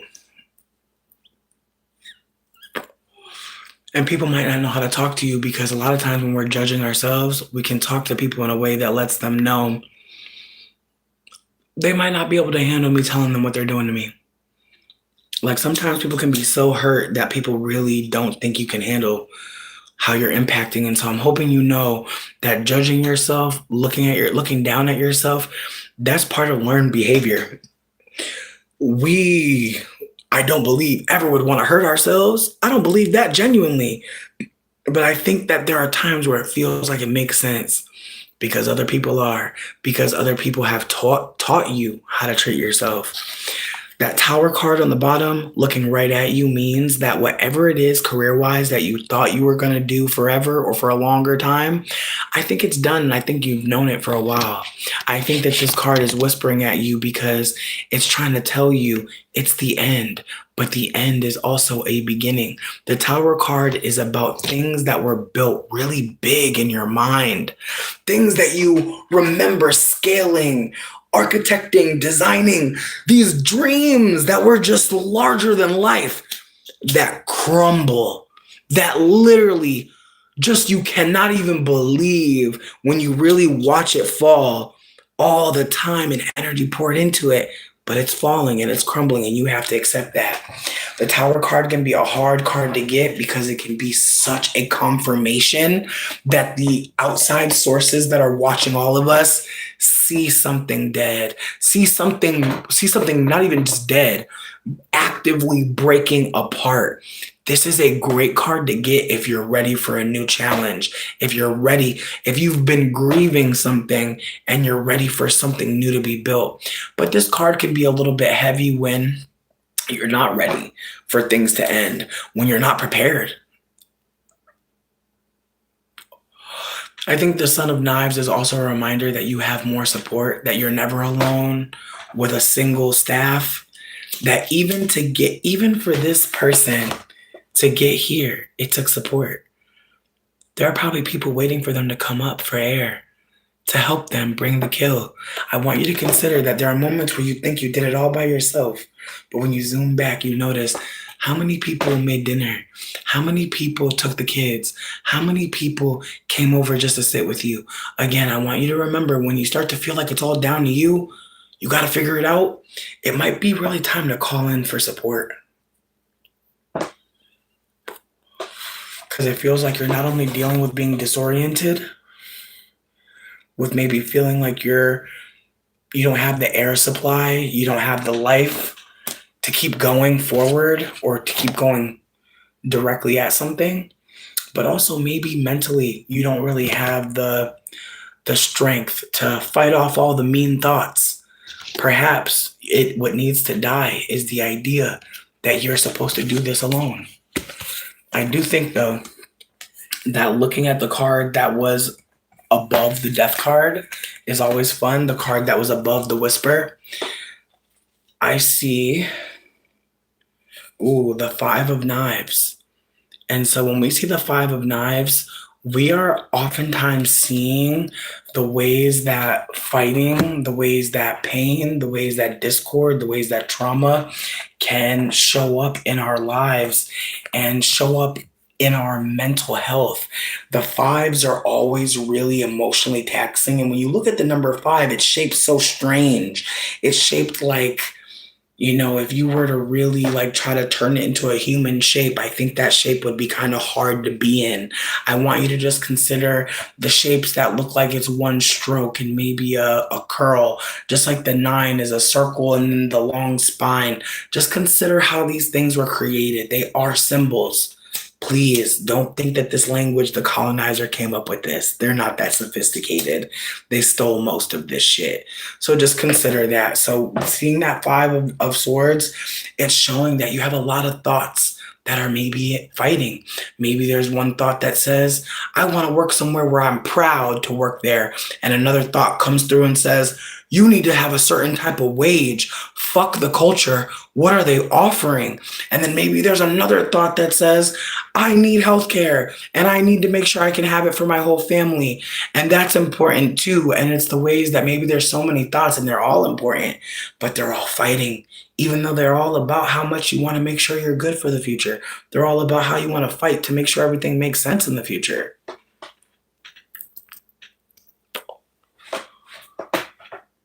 Heard you. Yana, I appreciate you for saying that. Honestly, I feel like I eat something really tasty. I listen to great music. My plan was to call my friend after this, so I was probably gonna just, spend some time socializing and enjoying myself. But I feel like I don't read cards that often. I feel like I did a card reading like last week for somebody, and then this week so far I've just been reading for myself. But I think that's a great question. Like, I think that for people that read cards more often than me, I couldn't even imagine, honestly. I couldn't even imagine. What up, Eric? You said the chaos in your head. Heard you. Listen, friend, I hope you know that this reading really was just giving that you have a lot on your plate and you do need more support than you're being offered. And at the same time, having support, asking for help, those are new skills. Those are new skills. And again, you're an excellent communicator, but I think part of it is because you've had so much responsibility put on you. You've probably learned how to communicate because other people needed you to. I want you to consider some of the things you're really great at. Who needed you to be great at those things? That might be part of the struggle as well. That maybe you've learned so many skills because you've had so many responsibilities that it's overwhelming. You're probably trying to figure out, how do I work somewhere and not get used, not get utilized, not get stolen from? That's not a bad idea. That's a great idea. But again, I'm hoping everyone out there, I'm hoping you all know, if you're in a field where it's possible to become an independent contractor, I want you to consider that you and other people who do the work that you do may be able to start a company, may be able to start a situation where y'all get an LLC together. And then that way you're able to take advantage of the next 4 years and the tax bullshit that they're doing for business. I'm just trying to consider that like there are going to be people like I wish that's what teachers would do. I wish all the teachers would unionize to the point where they're getting their needs met, like they're the like that they set it up for themselves. Again, it's the ways that there are so many of us that have to start setting up industry for ourselves in a way that centers community, that doesn't center profit or the idea of getting rich and leaving your community. It's the ways that we've always needed people in the community who cared about it to be supporting it, and the ways that government was always going to fail, because the whole point of government is to colonize, is to steal. And so, of course, the government doesn't want to put too much money in schools, doesn't want to feed people who need government support, even coming to the conclusion that people need support from the government to survive. That took studies. And if y'all think they're paying the amount they could afford, absolutely not. Which makes the gutting that's happening even more sinister, because people needed more, not less. But again, I say all this to say, you are not a bad person for deciding that maybe you wanted to do part-time work, maybe you wanted to do something else. Again, you are a very intelligent Black femme in America in a time where there's so much turmoil. I wouldn't fault you for looking elsewhere to find work and to, perpetuate a better life. Again, it's the way I see Black women telling other Black women where to go globally, where is a good place, where to find community. And it's so fascinating to notice, like, there are so many Black women posting about being happy. And so if you think you'd be happier elsewhere, I would miss the fuck out of you. But I also would understand. I have so many friends that are like, I'm not going to stay here. I'm going to move elsewhere. I'm going to move somewhere where I can see someone that looks like me every day. And again, it's the ways that I know everyone can't leave, but there are some people with skills that can. And if they want to, I hope they do. I hope that nobody Black thinks twice about trying to save this motherfucking country, because it ain't never been that. It's 8 corporations in a goddamn trench coat. I swear to God. Please, the loyalty you feel to here, I hold space for it. But your ancestors, if they could talk to you, do you really think they'd want you to fight for this place? If the ancestors that were stolen could really communicate with you, do you really think they'd want you to stay? Fuck no. People forget the Underground Railroad was not it only became known because there were white people connected to it. Just keep that in mind. Keep that in mind. There were so many other underground railroads. The ones we know about are important because Canada wanted to seem like the good guy, which is funny as fuck because you are literally America's fucking pussy. You are America's fupa. Why are you playing with us? Like, it's the way growing up I always thought Canada was a good place to go till I went there. Whoa, bitch. I'm not going to do too much, but it's all different types. Like, it's the way that Canada likes to pretend like they're better than America. And every time I talk to someone from Canada, they always got this little energy like, oh, I'm from America's like upstairs apartment and we're different up here. And it's like, no, you're not. You're really not. Like, low key, bitch, if you like, and I know not everybody wants to watch any shows that show the brutality of chattel slavery. I hear you. But watching this show really had me sit with the complicity of Canada because we really don't talk about Canada's complicity in the slave trade. We don't. And so it's called Book of Negroes. It's a story about a Black girl that was stolen from Africa who, like, it's on some Anne Frank diary. It's the Black Anne Frank diary. High key. And that's low-key minimizing it because Anne Frank was like seeing things happen. Like, this woman was actively being brought through the original Holocaust. And so I want to hold that, like, I'm comparing it in that it's a young girl's account. Like, she starts her story when she's young and you see her age up from Africa going into American chattel slavery, and the ways she fought really hard to maintain her cultural connection because she was old enough to know so much. It's the ways that, like, the first episode, like, I just started crying again because it's the ways that in her culture, it was very much predetermined that, like, based on who bore you, that's who you would be. And she said, like, when I was young, I would be really jealous of the storytellers because I always wanted to be one. She's like, but it wasn't in my lineage. My lineage wasn't the people that told the stories of our people. She's like, my family was warriors. My family were people that, were a part of the collective in a different way. And it's the ways that, like, yes, hunting, yes, being someone that was a part of the collective in a different capacity was something to honor, but it's the ways that she starts her story letting you know, I wasn't supposed to be the one who tells this story, but I lived long enough and I experienced so much. I had to become what I wanted to be. And she got that choice because she wasn't around her family. And who knows, maybe her family would have been open to her being a storyteller. But what I'm trying to offer is I love her story because some of us grow up in family systems and we think we know what we're going to become. We're very concerned. We're very much like, damn, do I have to be like these people? And it's the way that her story is different from mine, and that she wanted to be like people who weren't like her family. And she didn't know how to talk about that. She didn't have the language. The way she learns language, the way she learns about the brutality of white supremacy, the ways that she attempts to maintain her accent. There's just so much to that story. But she ends up in Canada at some point, and the ways that, like, her story is based on a true story of a Black woman named Aminata Diallo, who was stolen as a youngster, as a child, as like a 7, 8-year-old, and made it all the way to the British court.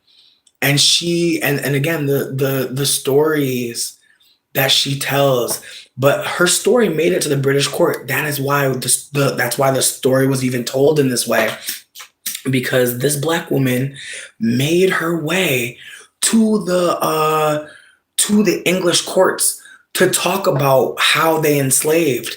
And it's the ways that, like, right before she went to go talk to the courts, all these white men in wigs were trying to, like, coach her. And she looked at them like, bitch, are you stupid? She's like, not y'all called me to help. And you think you're gonna tell my story? Keep in mind, she starts off the story saying, I didn't think I was gonna be a storyteller. I didn't think I was gonna get to be this. And so it's the ways that you as the watcher realize this is a big moment. She's getting to tell her whole story. Something she's been doing for us, the watcher, the entire time. But now the story we've been watching unfold is being told in a room where it mattered. And again, the ways that, like, as we watch her story, it matters to us. But the ways that when that moment comes, it's the ways that we see, like, all these white people wanting her to say the right thing about enslavement. Again, it's the ways that people really ask Black women to do a lot of things that don't make any fucking sense. So I hope you know, if there's any Black women here who think they're about to do something that people won't think is crazy, have fun. Have fun. Because again, it's the ways that I've noticed over just living life and listening to Black women and just hearing ways that people will at times project on me and be like, why aren't you doing the Black woman thing that I thought you were going to do? The ways that people think they know y'all. Just consider whatever anyone tries to tell you not to do, consider how free they are. Consider how much they do and enjoy themselves. Please don't take advice from people that are giving Denzel Fences energy. No shade. People that are miserable and they really want company. And it's frustrating because a lot of us can be miserable at any time. But there are some elders that really want you to feel terrible, that really don't want to invest in your dreams. And so unfortunately, you have to be that one. And so as someone who has heard enough, I'm going to always encourage anyone Black that I know, especially femmes, especially trans folk, to do what feels good. Because I've heard so many people tell Black women what sounds good for them to do versus what feels good for them to do, and even asking versus telling. It's the ways that there are some Black women who may still be operating like they owe the world something, some performance of being a good one. No, we owe you. We owe you. The rest of us owe you. And again, I want us to hold that, like, receiving is a practice. being comfortable with getting things, being comfortable with people giving you anything. That's not every day, especially for a lot of us who grew up a certain way. We did not get as much as we were deserving. We didn't get our needs met. And so some of us are starving. And so I want us just to consider, like, where are you accepting anything because you're starved? And where are people honoring you and asking you what you need versus just giving you any old thing? Just consider that this world really does ask the rest of us to perform as if Black folks are inferior. That's never been true. But the ways that the rest of us operate can absolutely reinforce the lie. So just keep that in mind as well. For anybody Black here, keep in mind people that limit how much you could do, how far you could go, what dreams are worth investing in based on their limited ideas of what Blackness is or what Black people can do.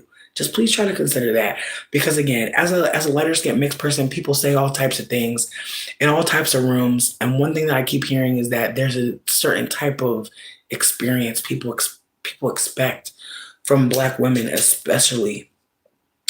And I hope all of y'all know they're lying. They're lying. They're full of shit. There's a reason why people want Black folk to perform. Like again, it's the ways that people tell Black folks who they are and expect a performance. And when Black folk don't do that, it's the way folks will feign something is happening when really that Black person has autonomy. We're the ones that need to learn that. I hope folks consider that. No one Black owes us anything. No one Black needs to do anything. No one Black is wrong automatically. No one Black speaks for all Black people. So many lessons that people are not learning because they're not comfortable with learning and unlearning at the same time. So please hold that. Anybody here feeling overwhelmed with what's happening out there? I just hope folks know that like white people set this up and they have been investing in it. And even though it hurts them, it's the way that white on white crime is rising. Do we talk about it? Like I think about the ways that like once you hear about white supremacy, once you engage in anti-whiteness, the ways that white people run and hide and act as if they're under attack because people have autonomy and can talk about how they're operating. And again, the ways that there are white people hiding out right now, thinking that something bad's happening to them. And I'm sure the same for us mixed people. I'm sure the same for us mixed folk who, again, have seen the shift. I've seen so many fellow mixed people say things like, I don't know when it happened, but we're not Black anymore. And it's so crazy because it's the way that so many of us mixed folks know that we're not Black. But we've been told we were to the point where we're aware that it's a benefit, even if we don't have the language. There are some mixed people who don't want to be honest about what we benefit from by being seen as Black people. It's the way that once I started to align with anti-Blackness being wrong and white supremacy being the culprit, it's the way that instantly so many people appreciated me in this way that they didn't before. And again, I want to hold that. I didn't have an elder teaching me how to be radical. I literally stumbled upon white supremacy being real. I stumbled upon Black Politico. No one taught me formally. Everything I share here with you is from listening and from living. And so I'm hoping that folks can hold that there are younger people who are going through that too. No one's telling them about white supremacy. They're hearing about it. They're being told things that reinforce it or uphold it. I just hope folks can see that like there's so many ways that people can get caught up with certain things and just start to think like this is how it needs to be. Like I really thought like that was my life, you know? I'm sorry, I'm on a fucking tangent. But listen, if anyone else wants a reading, please let me know. Ooh. Oh, Yana, you said your sun sign is Libra. That's so cute. Ooh, Taurus moon. That's exciting. Oh, you're so sweet. I'm dead. It's a cardigan that I tied in the back. I'm fucking dead. I love a big cozy sweater. And so I was like, bitch, I can't find one right now in size fat. That was cheap. I feel like it was from Walmart. Yeah, Terra Sky. I'm pretty sure. I feel like I went on a big ass tangent. If anyone else wants a card pulled, please send me an emoji. If Moon is still here, I got you on the card for your dad. Let me know, because obviously, we still here. But yeah, what I was trying to say is I'm hoping that people know I am not magical. I am literally learning these cards still. I don't know every fucking thing. I have one brain cell. And that motherfucker be going in and out. So just put it out there that like anybody can start to unlearn, It's never too late. It's really not. It's never too late to say sorry. Now, is it too late sometimes to get to be accepted in your apology? Yeah. Sometimes people don't really care that you said sorry. Sucks. But it's not too late for you to still say it. Because Yana, what's the vibes? What do you want the reading on? The way that I do it is basically the top card is the loudest card. The middle card is maybe your internal, maybe something that you already felt, maybe something that's already coming up, but you haven't spoken it. And on the very bottom is the card that is a whisper, the card that is a secret, the card that is something that you might need to know, but you just don't know. And why would you? But my thought process is the card on the bottom is the card that is stacked against all the others. And all the other cards are sitting on top of it, maybe muffling the noise, maybe stopping it from giving some sort of inspiration. I like to think of it as a seed that falls from the sky, that maybe you don't think it's a seed. Maybe you think it's something else. Maybe you get scared when you see it. I hear you. Do you want me to pull the top, the middle, or the bottom?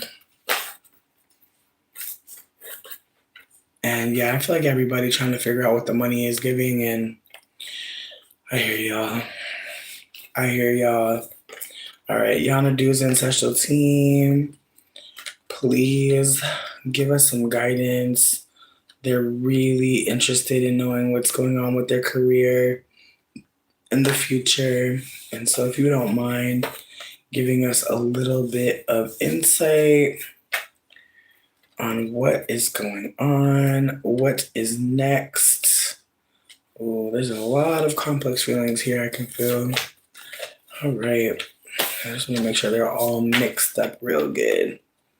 Because sometimes, you get a repeat card, you'd be like, let me shuffle this a little better. All right. And you said middle card. And, oh, that's my bitch. That's my bitch, the Empress card. Okay, so that's our middle card. And her being upside down, I don't like that. On top, ooh, the 3 of Wands. Ooh, yeah, 3 of Wands. Okay, 3 of Wands. All right, and you were sitting right on top. And on the bottom, who's this?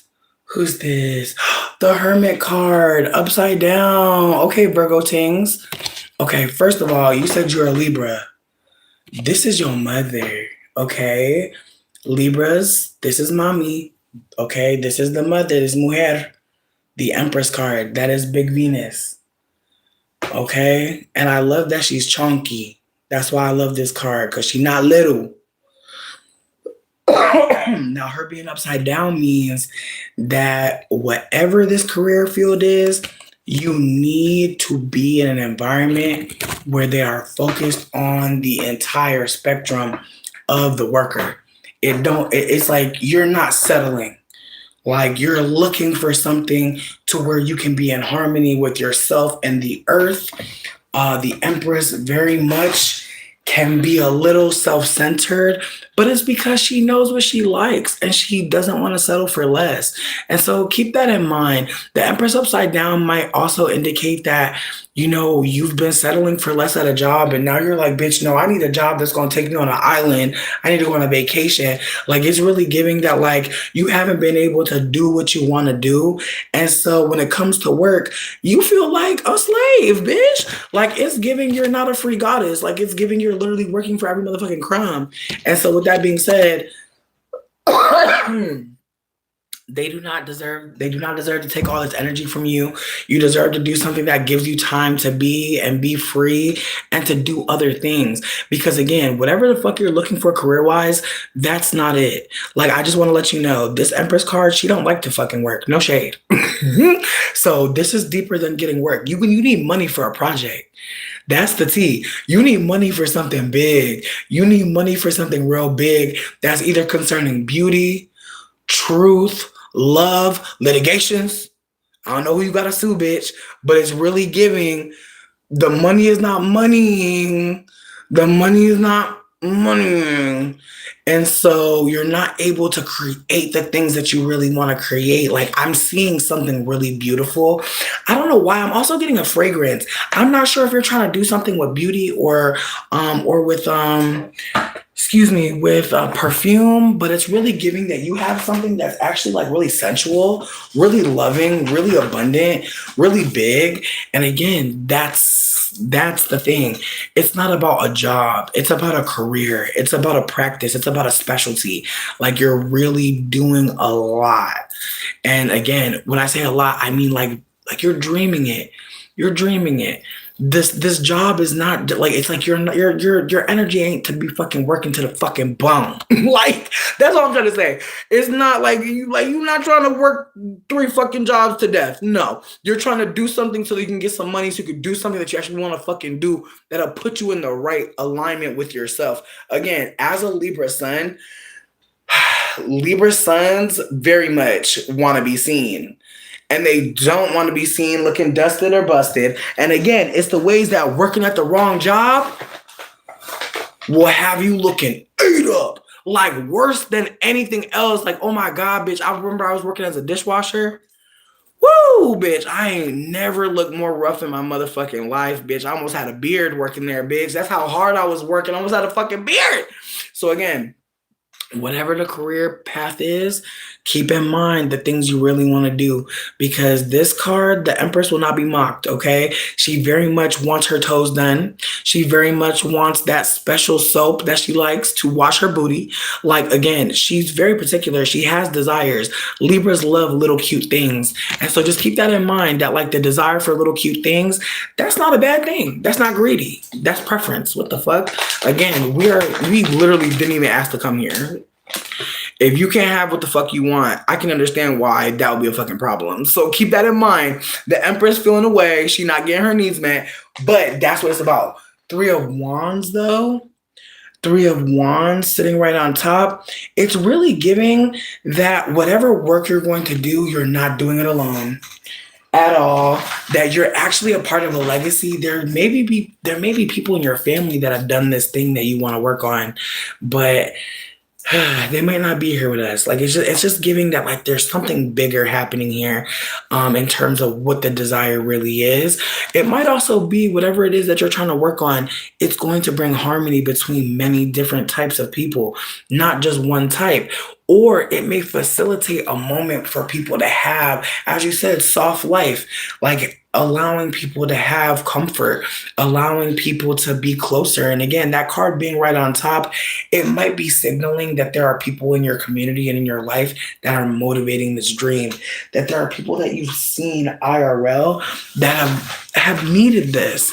I'm just noticing that, like, again, the Empress is big love, big loving energy. She's not just the justice in Libra. She's also the Taurian, the way that we consume, the way that we look for beauty, the way that we look for things that we desire. Again, I think this card is really signaling that there are people that need you to create this, and they're waiting. Like, this card is big waiting, big not sure what to do next, but looking for your tribe, looking for people to create with. Also, the Hermit card on the bottom as the Whisper, this card was upside down. So what I'd like to say is pay attention to where Virgo is in your chart. Virgo rules the hands. The Hermit card is big Virgoan energy. Whatever it is that you've been doing with your hands, whatever it is that might not be feeling the best anymore, might be causing some damage, just pay attention to that, because I feel that the Hermit card upside down when it comes to working, it's giving that you really need a chance to hermit, that maybe you haven't had the ability to just bullshit. And that's another layer to this, that like you need that hermit energy, that going within, that removing yourself, that saying, I actually have more to learn with my spirit guides. And so there's a part of me that wants to say, when it comes to career, you have some conversations with spirit, but they need to happen in a comfortable environment. You may also be someone who dreams. Maybe you have prophetic dreams when you're a dreamer. Maybe you're someone that has that when you wake up, there's downloads, but it's very much giving that you need to get some downloads on your own. And so to get to having the community connection, there does need to be a little bit of a timeout just to get back to yourself, because again, perfection a lot of times like really manifests around others. Like when we're around other people, we really want them to see the best in us and like see us do something really good. And so there's a part of me that feels like there might just be a little bit too much pressure to create something really big, when really in the beginning what's really needed maybe is like a night on the town, just to start getting people together, before the product drops, maybe getting some people to join some kind of collective, maybe even finding other makers, other small biz desirers that want to just chat and create a collective. You'd be surprised, like being vulnerable about inexperience and not knowing things, how it'll pull you out of being alone at home and maybe with someone at their event. Maybe you'll be able to offer some constructive criticism after your own. I just want you to consider how you hold yourself away from community, but also how you might be overworking yourself. And so it might be harder. I am seeing a consortium. Like, again, hear me out. When I see the Three of Wands, I think about the ways that this card reminds me of how three can really break up that dichotomy, that this or that. And so it's giving that you may have so many ideas that you might need someone to pop in with another one just to kind of like separate the dichotomy. So somebody might say red, somebody might say blue, someone might say purple. And that person who said purple, they're obviously mixing both colors, and maybe that's a better thing to do than to choose red or blue. Like maybe the best thing to do is to choose that third option that no one's really thinking about. And so I'm thinking about the ways that the Three of Wands and wands are about growth in this way that is natural. And I think about the ways that the Three of Wands is about growing with others, about connecting with others, about having harmony with others, about wanting to be with other people in this way where we feel strong and we feel like we can grow in this connection. And so there's a part of me that feels like with the Empress being in the middle, the Three of Wands being on top, there's a desire for growth, maybe ego-wise. Like maybe there's a big desire for you to be seen with other people doing the things, living the life. But deep inside, the Empress is there and she's maybe, again, not feeling as loved as she wants to be. But that Hermit card will maybe force you to hold ways that maybe you held yourself back from being close to people, ways that maybe you didn't allow yourself to be a part of the group.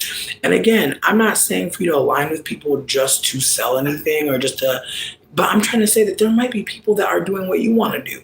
There might be people who see you doing something and they wanna tag along.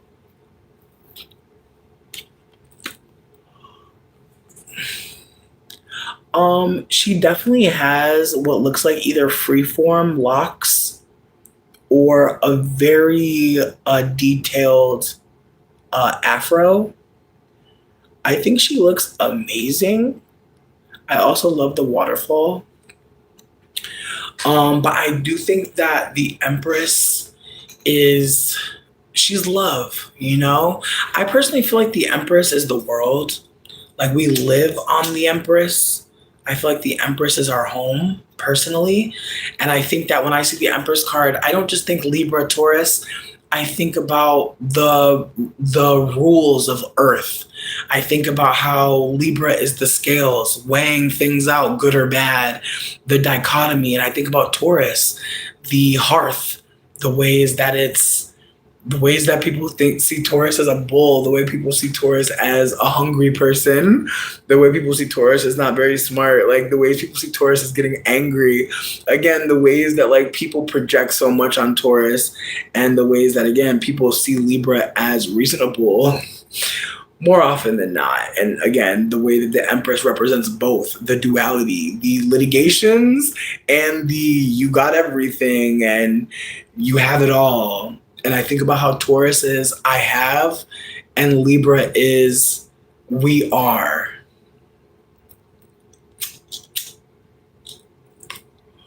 And they both feel positive, right? Like having things and being something with someone. And so again, the Empress really comprises like the collective, but also the personal, like what you have and also what we have. And so I want you to consider that this reading is really giving that there might have been some desire to isolate, something maybe calling you to stay in a certain place for safety, but the Hermit card is planning. They're not just in the house. I like to think of the Hermit creating something that they don't want other people to see yet because they're not confident about it. Like the Hermit is in their home creating something very important, and maybe shame, maybe other people's eyes might ruin it. And so again, it feels like there's a desire to create something very beautiful, very perfect in your mind's eye. I hope you don't let that limit you. Like even if things don't look the right way, you know? Even if you thought it would be better, please celebrate that first draft, you know, like start loving on yourself even when it don't look right. So when it looks perfect, you have that foundation of being kind to yourself. So it's not like a big dopamine boost now that you're not being bullying to yourself, right? So just keep that in mind moving forward. I see good things coming career-wise though. I see you meeting up with people who have things to offer you that aren't just about work, that are about so much more. You grew up in the arts. I feel you. I'm wondering though, have you thought about going online and just looking for like on Facebook, maybe looking for people that are, you know, in the digital arts area or in the arts area or in the arts industry, but also more importantly, have you considered maybe starting your own group for people that are playwrights? And directors, you know, that are local that might want to put something on, like maybe consider that's part of the work that you're going to do. Maybe meeting with other people and deciding to do maybe a bazaar, maybe a show. You'd be surprised like what y'all can pull off together. But again, I hope you know, like moving forward career wise, it's big about connections with people, and it's also really big about letting go of things being perfect. I know that being a playwright, being a director, there's probably a lot of things that need to be on point, probably a lot of work that goes into that. Like it's the way people love movies, but I'm just now at a point where I'm realizing that there's a lighting guy that just did this really beautiful sweep of light. And like there's clearly somebody, you know, doing something to affect this scene, the ways that like the director is aware of all of these moving parts that create the entire project. That's huge, but it also means you need a lot of support. And moving upstate means way less people of color, unfortunately, but it does also mean that there could be people decolonizing and being around you, being in community with you, supporting you. That could be part of, you know, repair. That could be part of building new connections for the future. I just want you to consider that you have an opportunity to meet up with people that they might have never maybe y'all weren't even supposed to meet. Like I think about that, how like COVID really shuffled and jumbled so many people that might have not maybe they weren't supposed to meet, but now they are. Like all these conversations that happened that they weren't promised to any of us.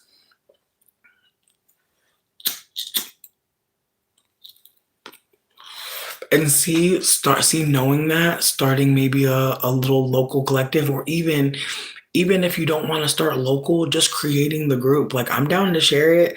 I'm down to post it somewhere. You really never know. There might be somebody closer than you think that's been thinking about this too, and now y'all found each other. I just hope folks consider, like, there's so many of us that like are bored as shit at the house, and we'd love a creative project. Like, I'm literally about to just start volunteering for shit because it's the way I can't get a job seemingly. So might as well volunteer.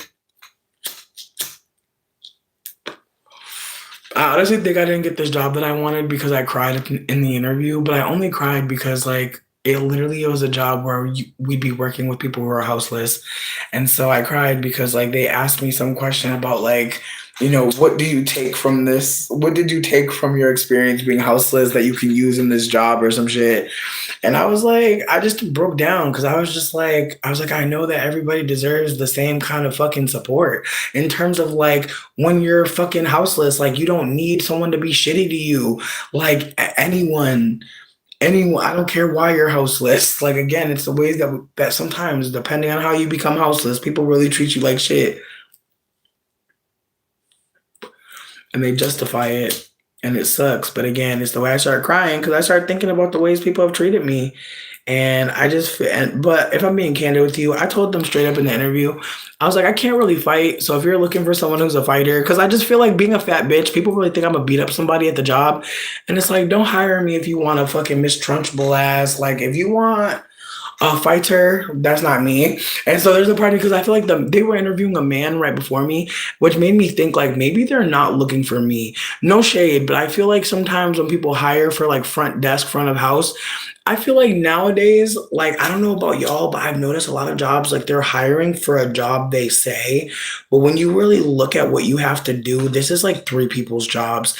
And so there's a part of me that felt like they may want someone to be a security, and I ain't that. Mm-mm. Let me be. Let me go. Just pass me by. Because I'm not getting beat up or shot up. Fuck that. But again, it's the way they were like. Meanwhile, my thought process is if somebody is mad, angry, hurting, whatever, I want to be in the moment with them. And I just don't think they appreciated that at all. But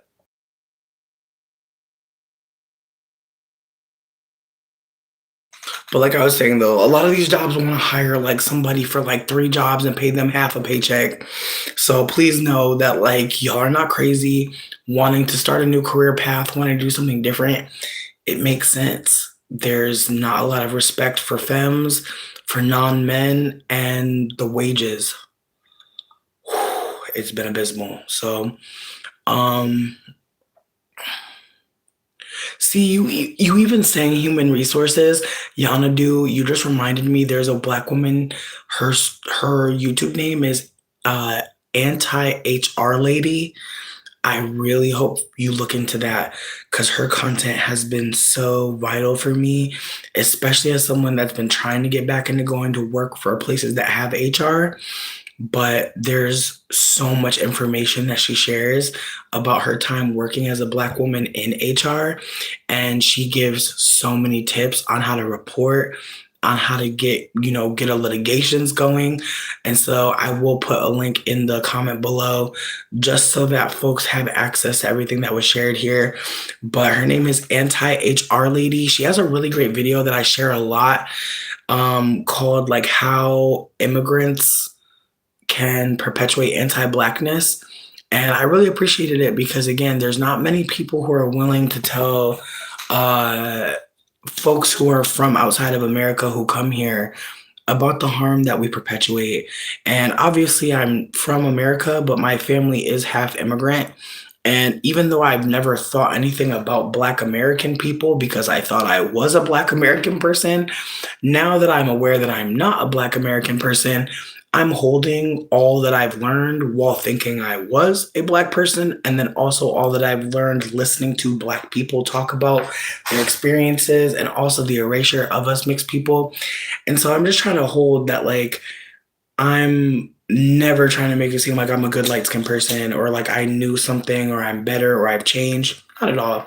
I have more information because I started listening after the consequences of not listening and the ways that like there are so many people who again didn't have language for the way I was operating, but I'm grateful that I have it now. I'm hoping that I can show people that even though you've made mistakes, even though you didn't perform or behave in a way that you appreciate or you respect, it doesn't mean that you have to like spend the rest of your life like operating as if that didn't happen or gaslighting people.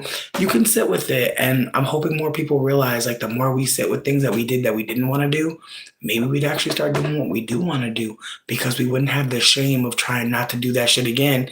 We'd actually be sitting with where it came from, why we did it, who told us, who taught us, and how can we do something different and actually acknowledge that, there's ways that we were behaving that we just don't appreciate anymore. Again, I'm really hoping people realize like this is the new earth. The new earth, we're trying to listen to each other more.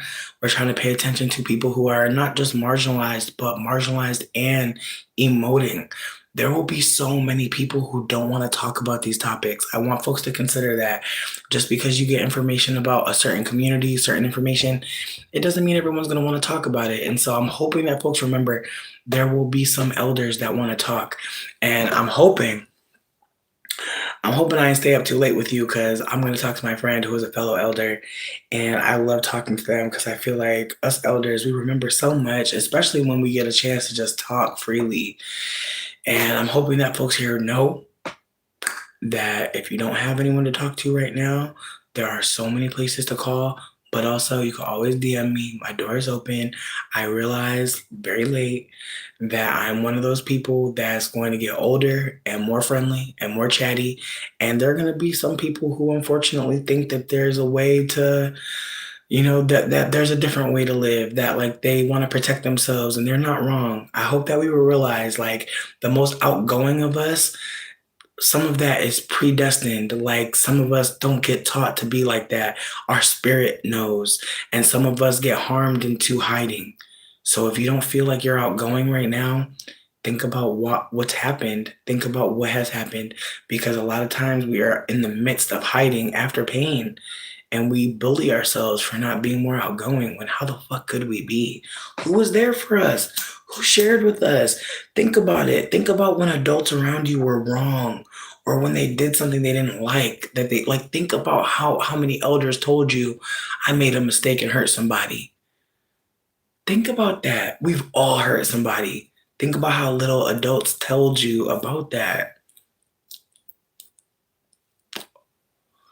My mom ain't never told me nothing she did wrong. Something that she wishes she would have did different. You ever think about that? How the elders don't tell you what they did wrong?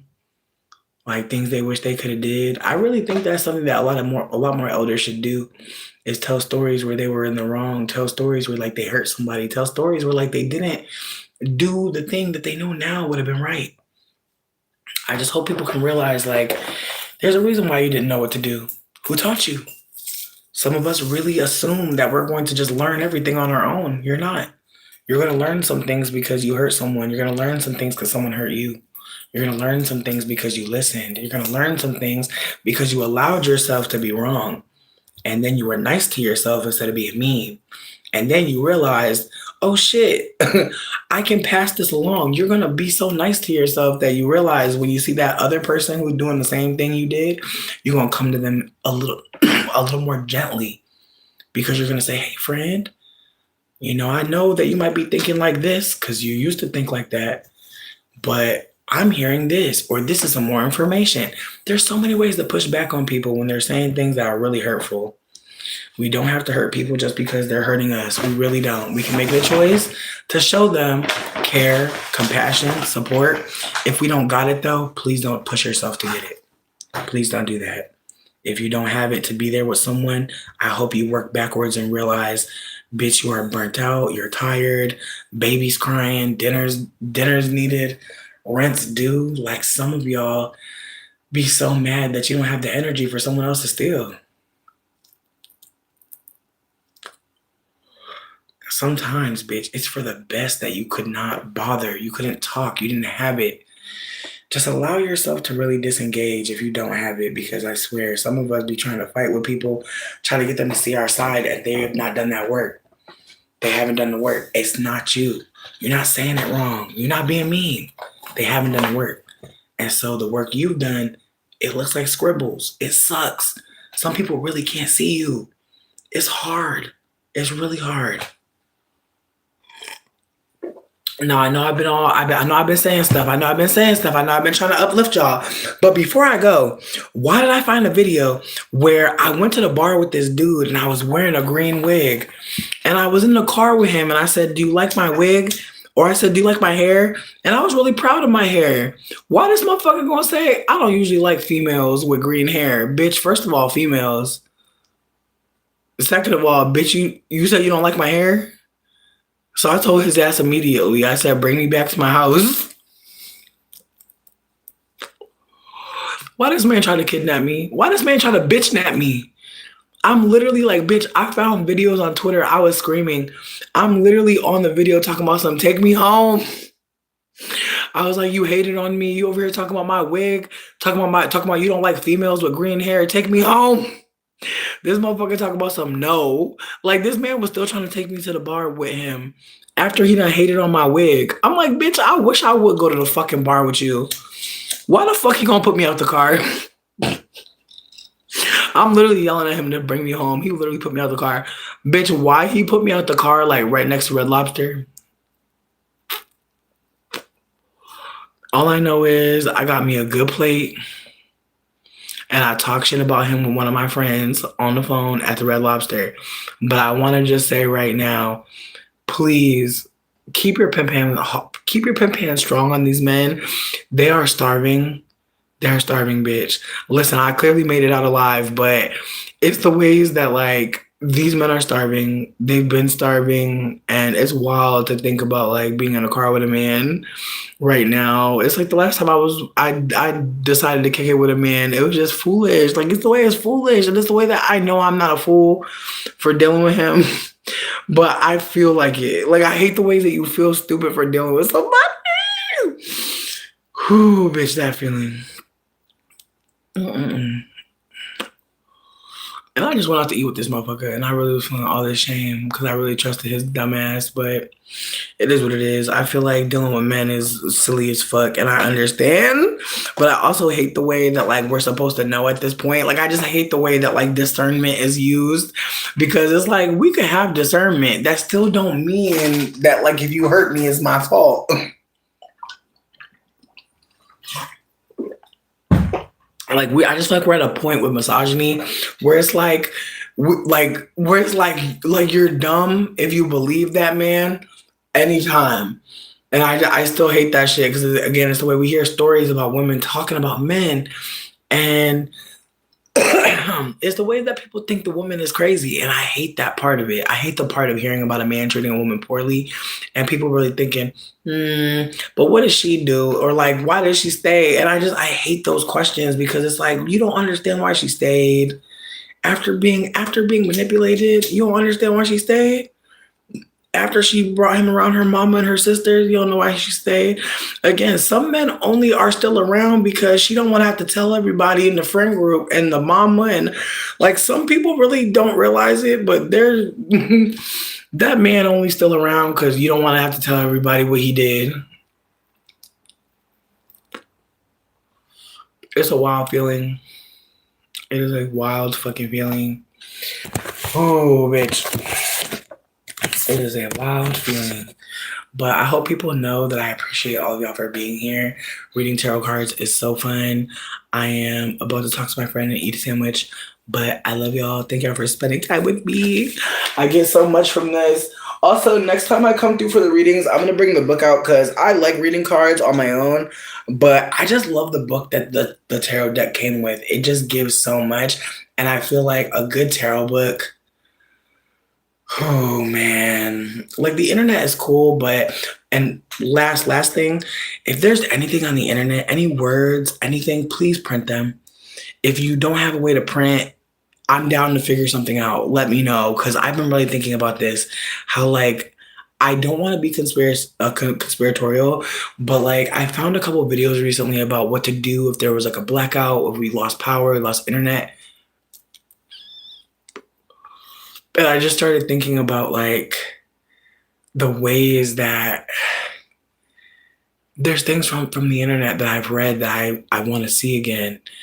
Like it's the ways that I'm like, damn, like I just started thinking about zines and like comic books and like the ways that the internet, like there's websites that are gone now. Like you ever think about that? Like how there's websites you'll never go on again? I don't know. There's just moments where I just think about all the things I used to do online and how I can't do them anymore, or how they've changed. And all the fucking ads, man. Good God. But yeah, like I was saying, if there's anything on the internet you want to print out, please. Mm. Listen, my Cash App is She Need That Honey. So it's the $HENEED THATHONEY. She Need That Honey. Um Between me and you, I'm grateful for anything anyone wants to send. I wanted to say though, I came here on some free tarot card reading, mainly because, like I said, one of my clients gave me a huge tip for a reading, and I just wanted to come through and share what I had. I had a feeling earlier I wanted to do readings, but I wasn't sure, like if I really had it. And then I realized I just needed to eat food, and I did, and I made it. Oh, $HENEED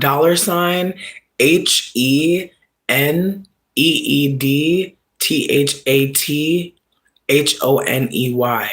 She Need That Honey, but the S is the $. I told it to somebody. They were like, "Oh, you're a fool." I was like, "I am." I'm always trying to, be a silly little character. The world is fucking insane. Why not be a silly little character? With that being said, just thank everybody for being here. I appreciate y'all. I hope y'all have a good night. And yeah, we'll talk soon.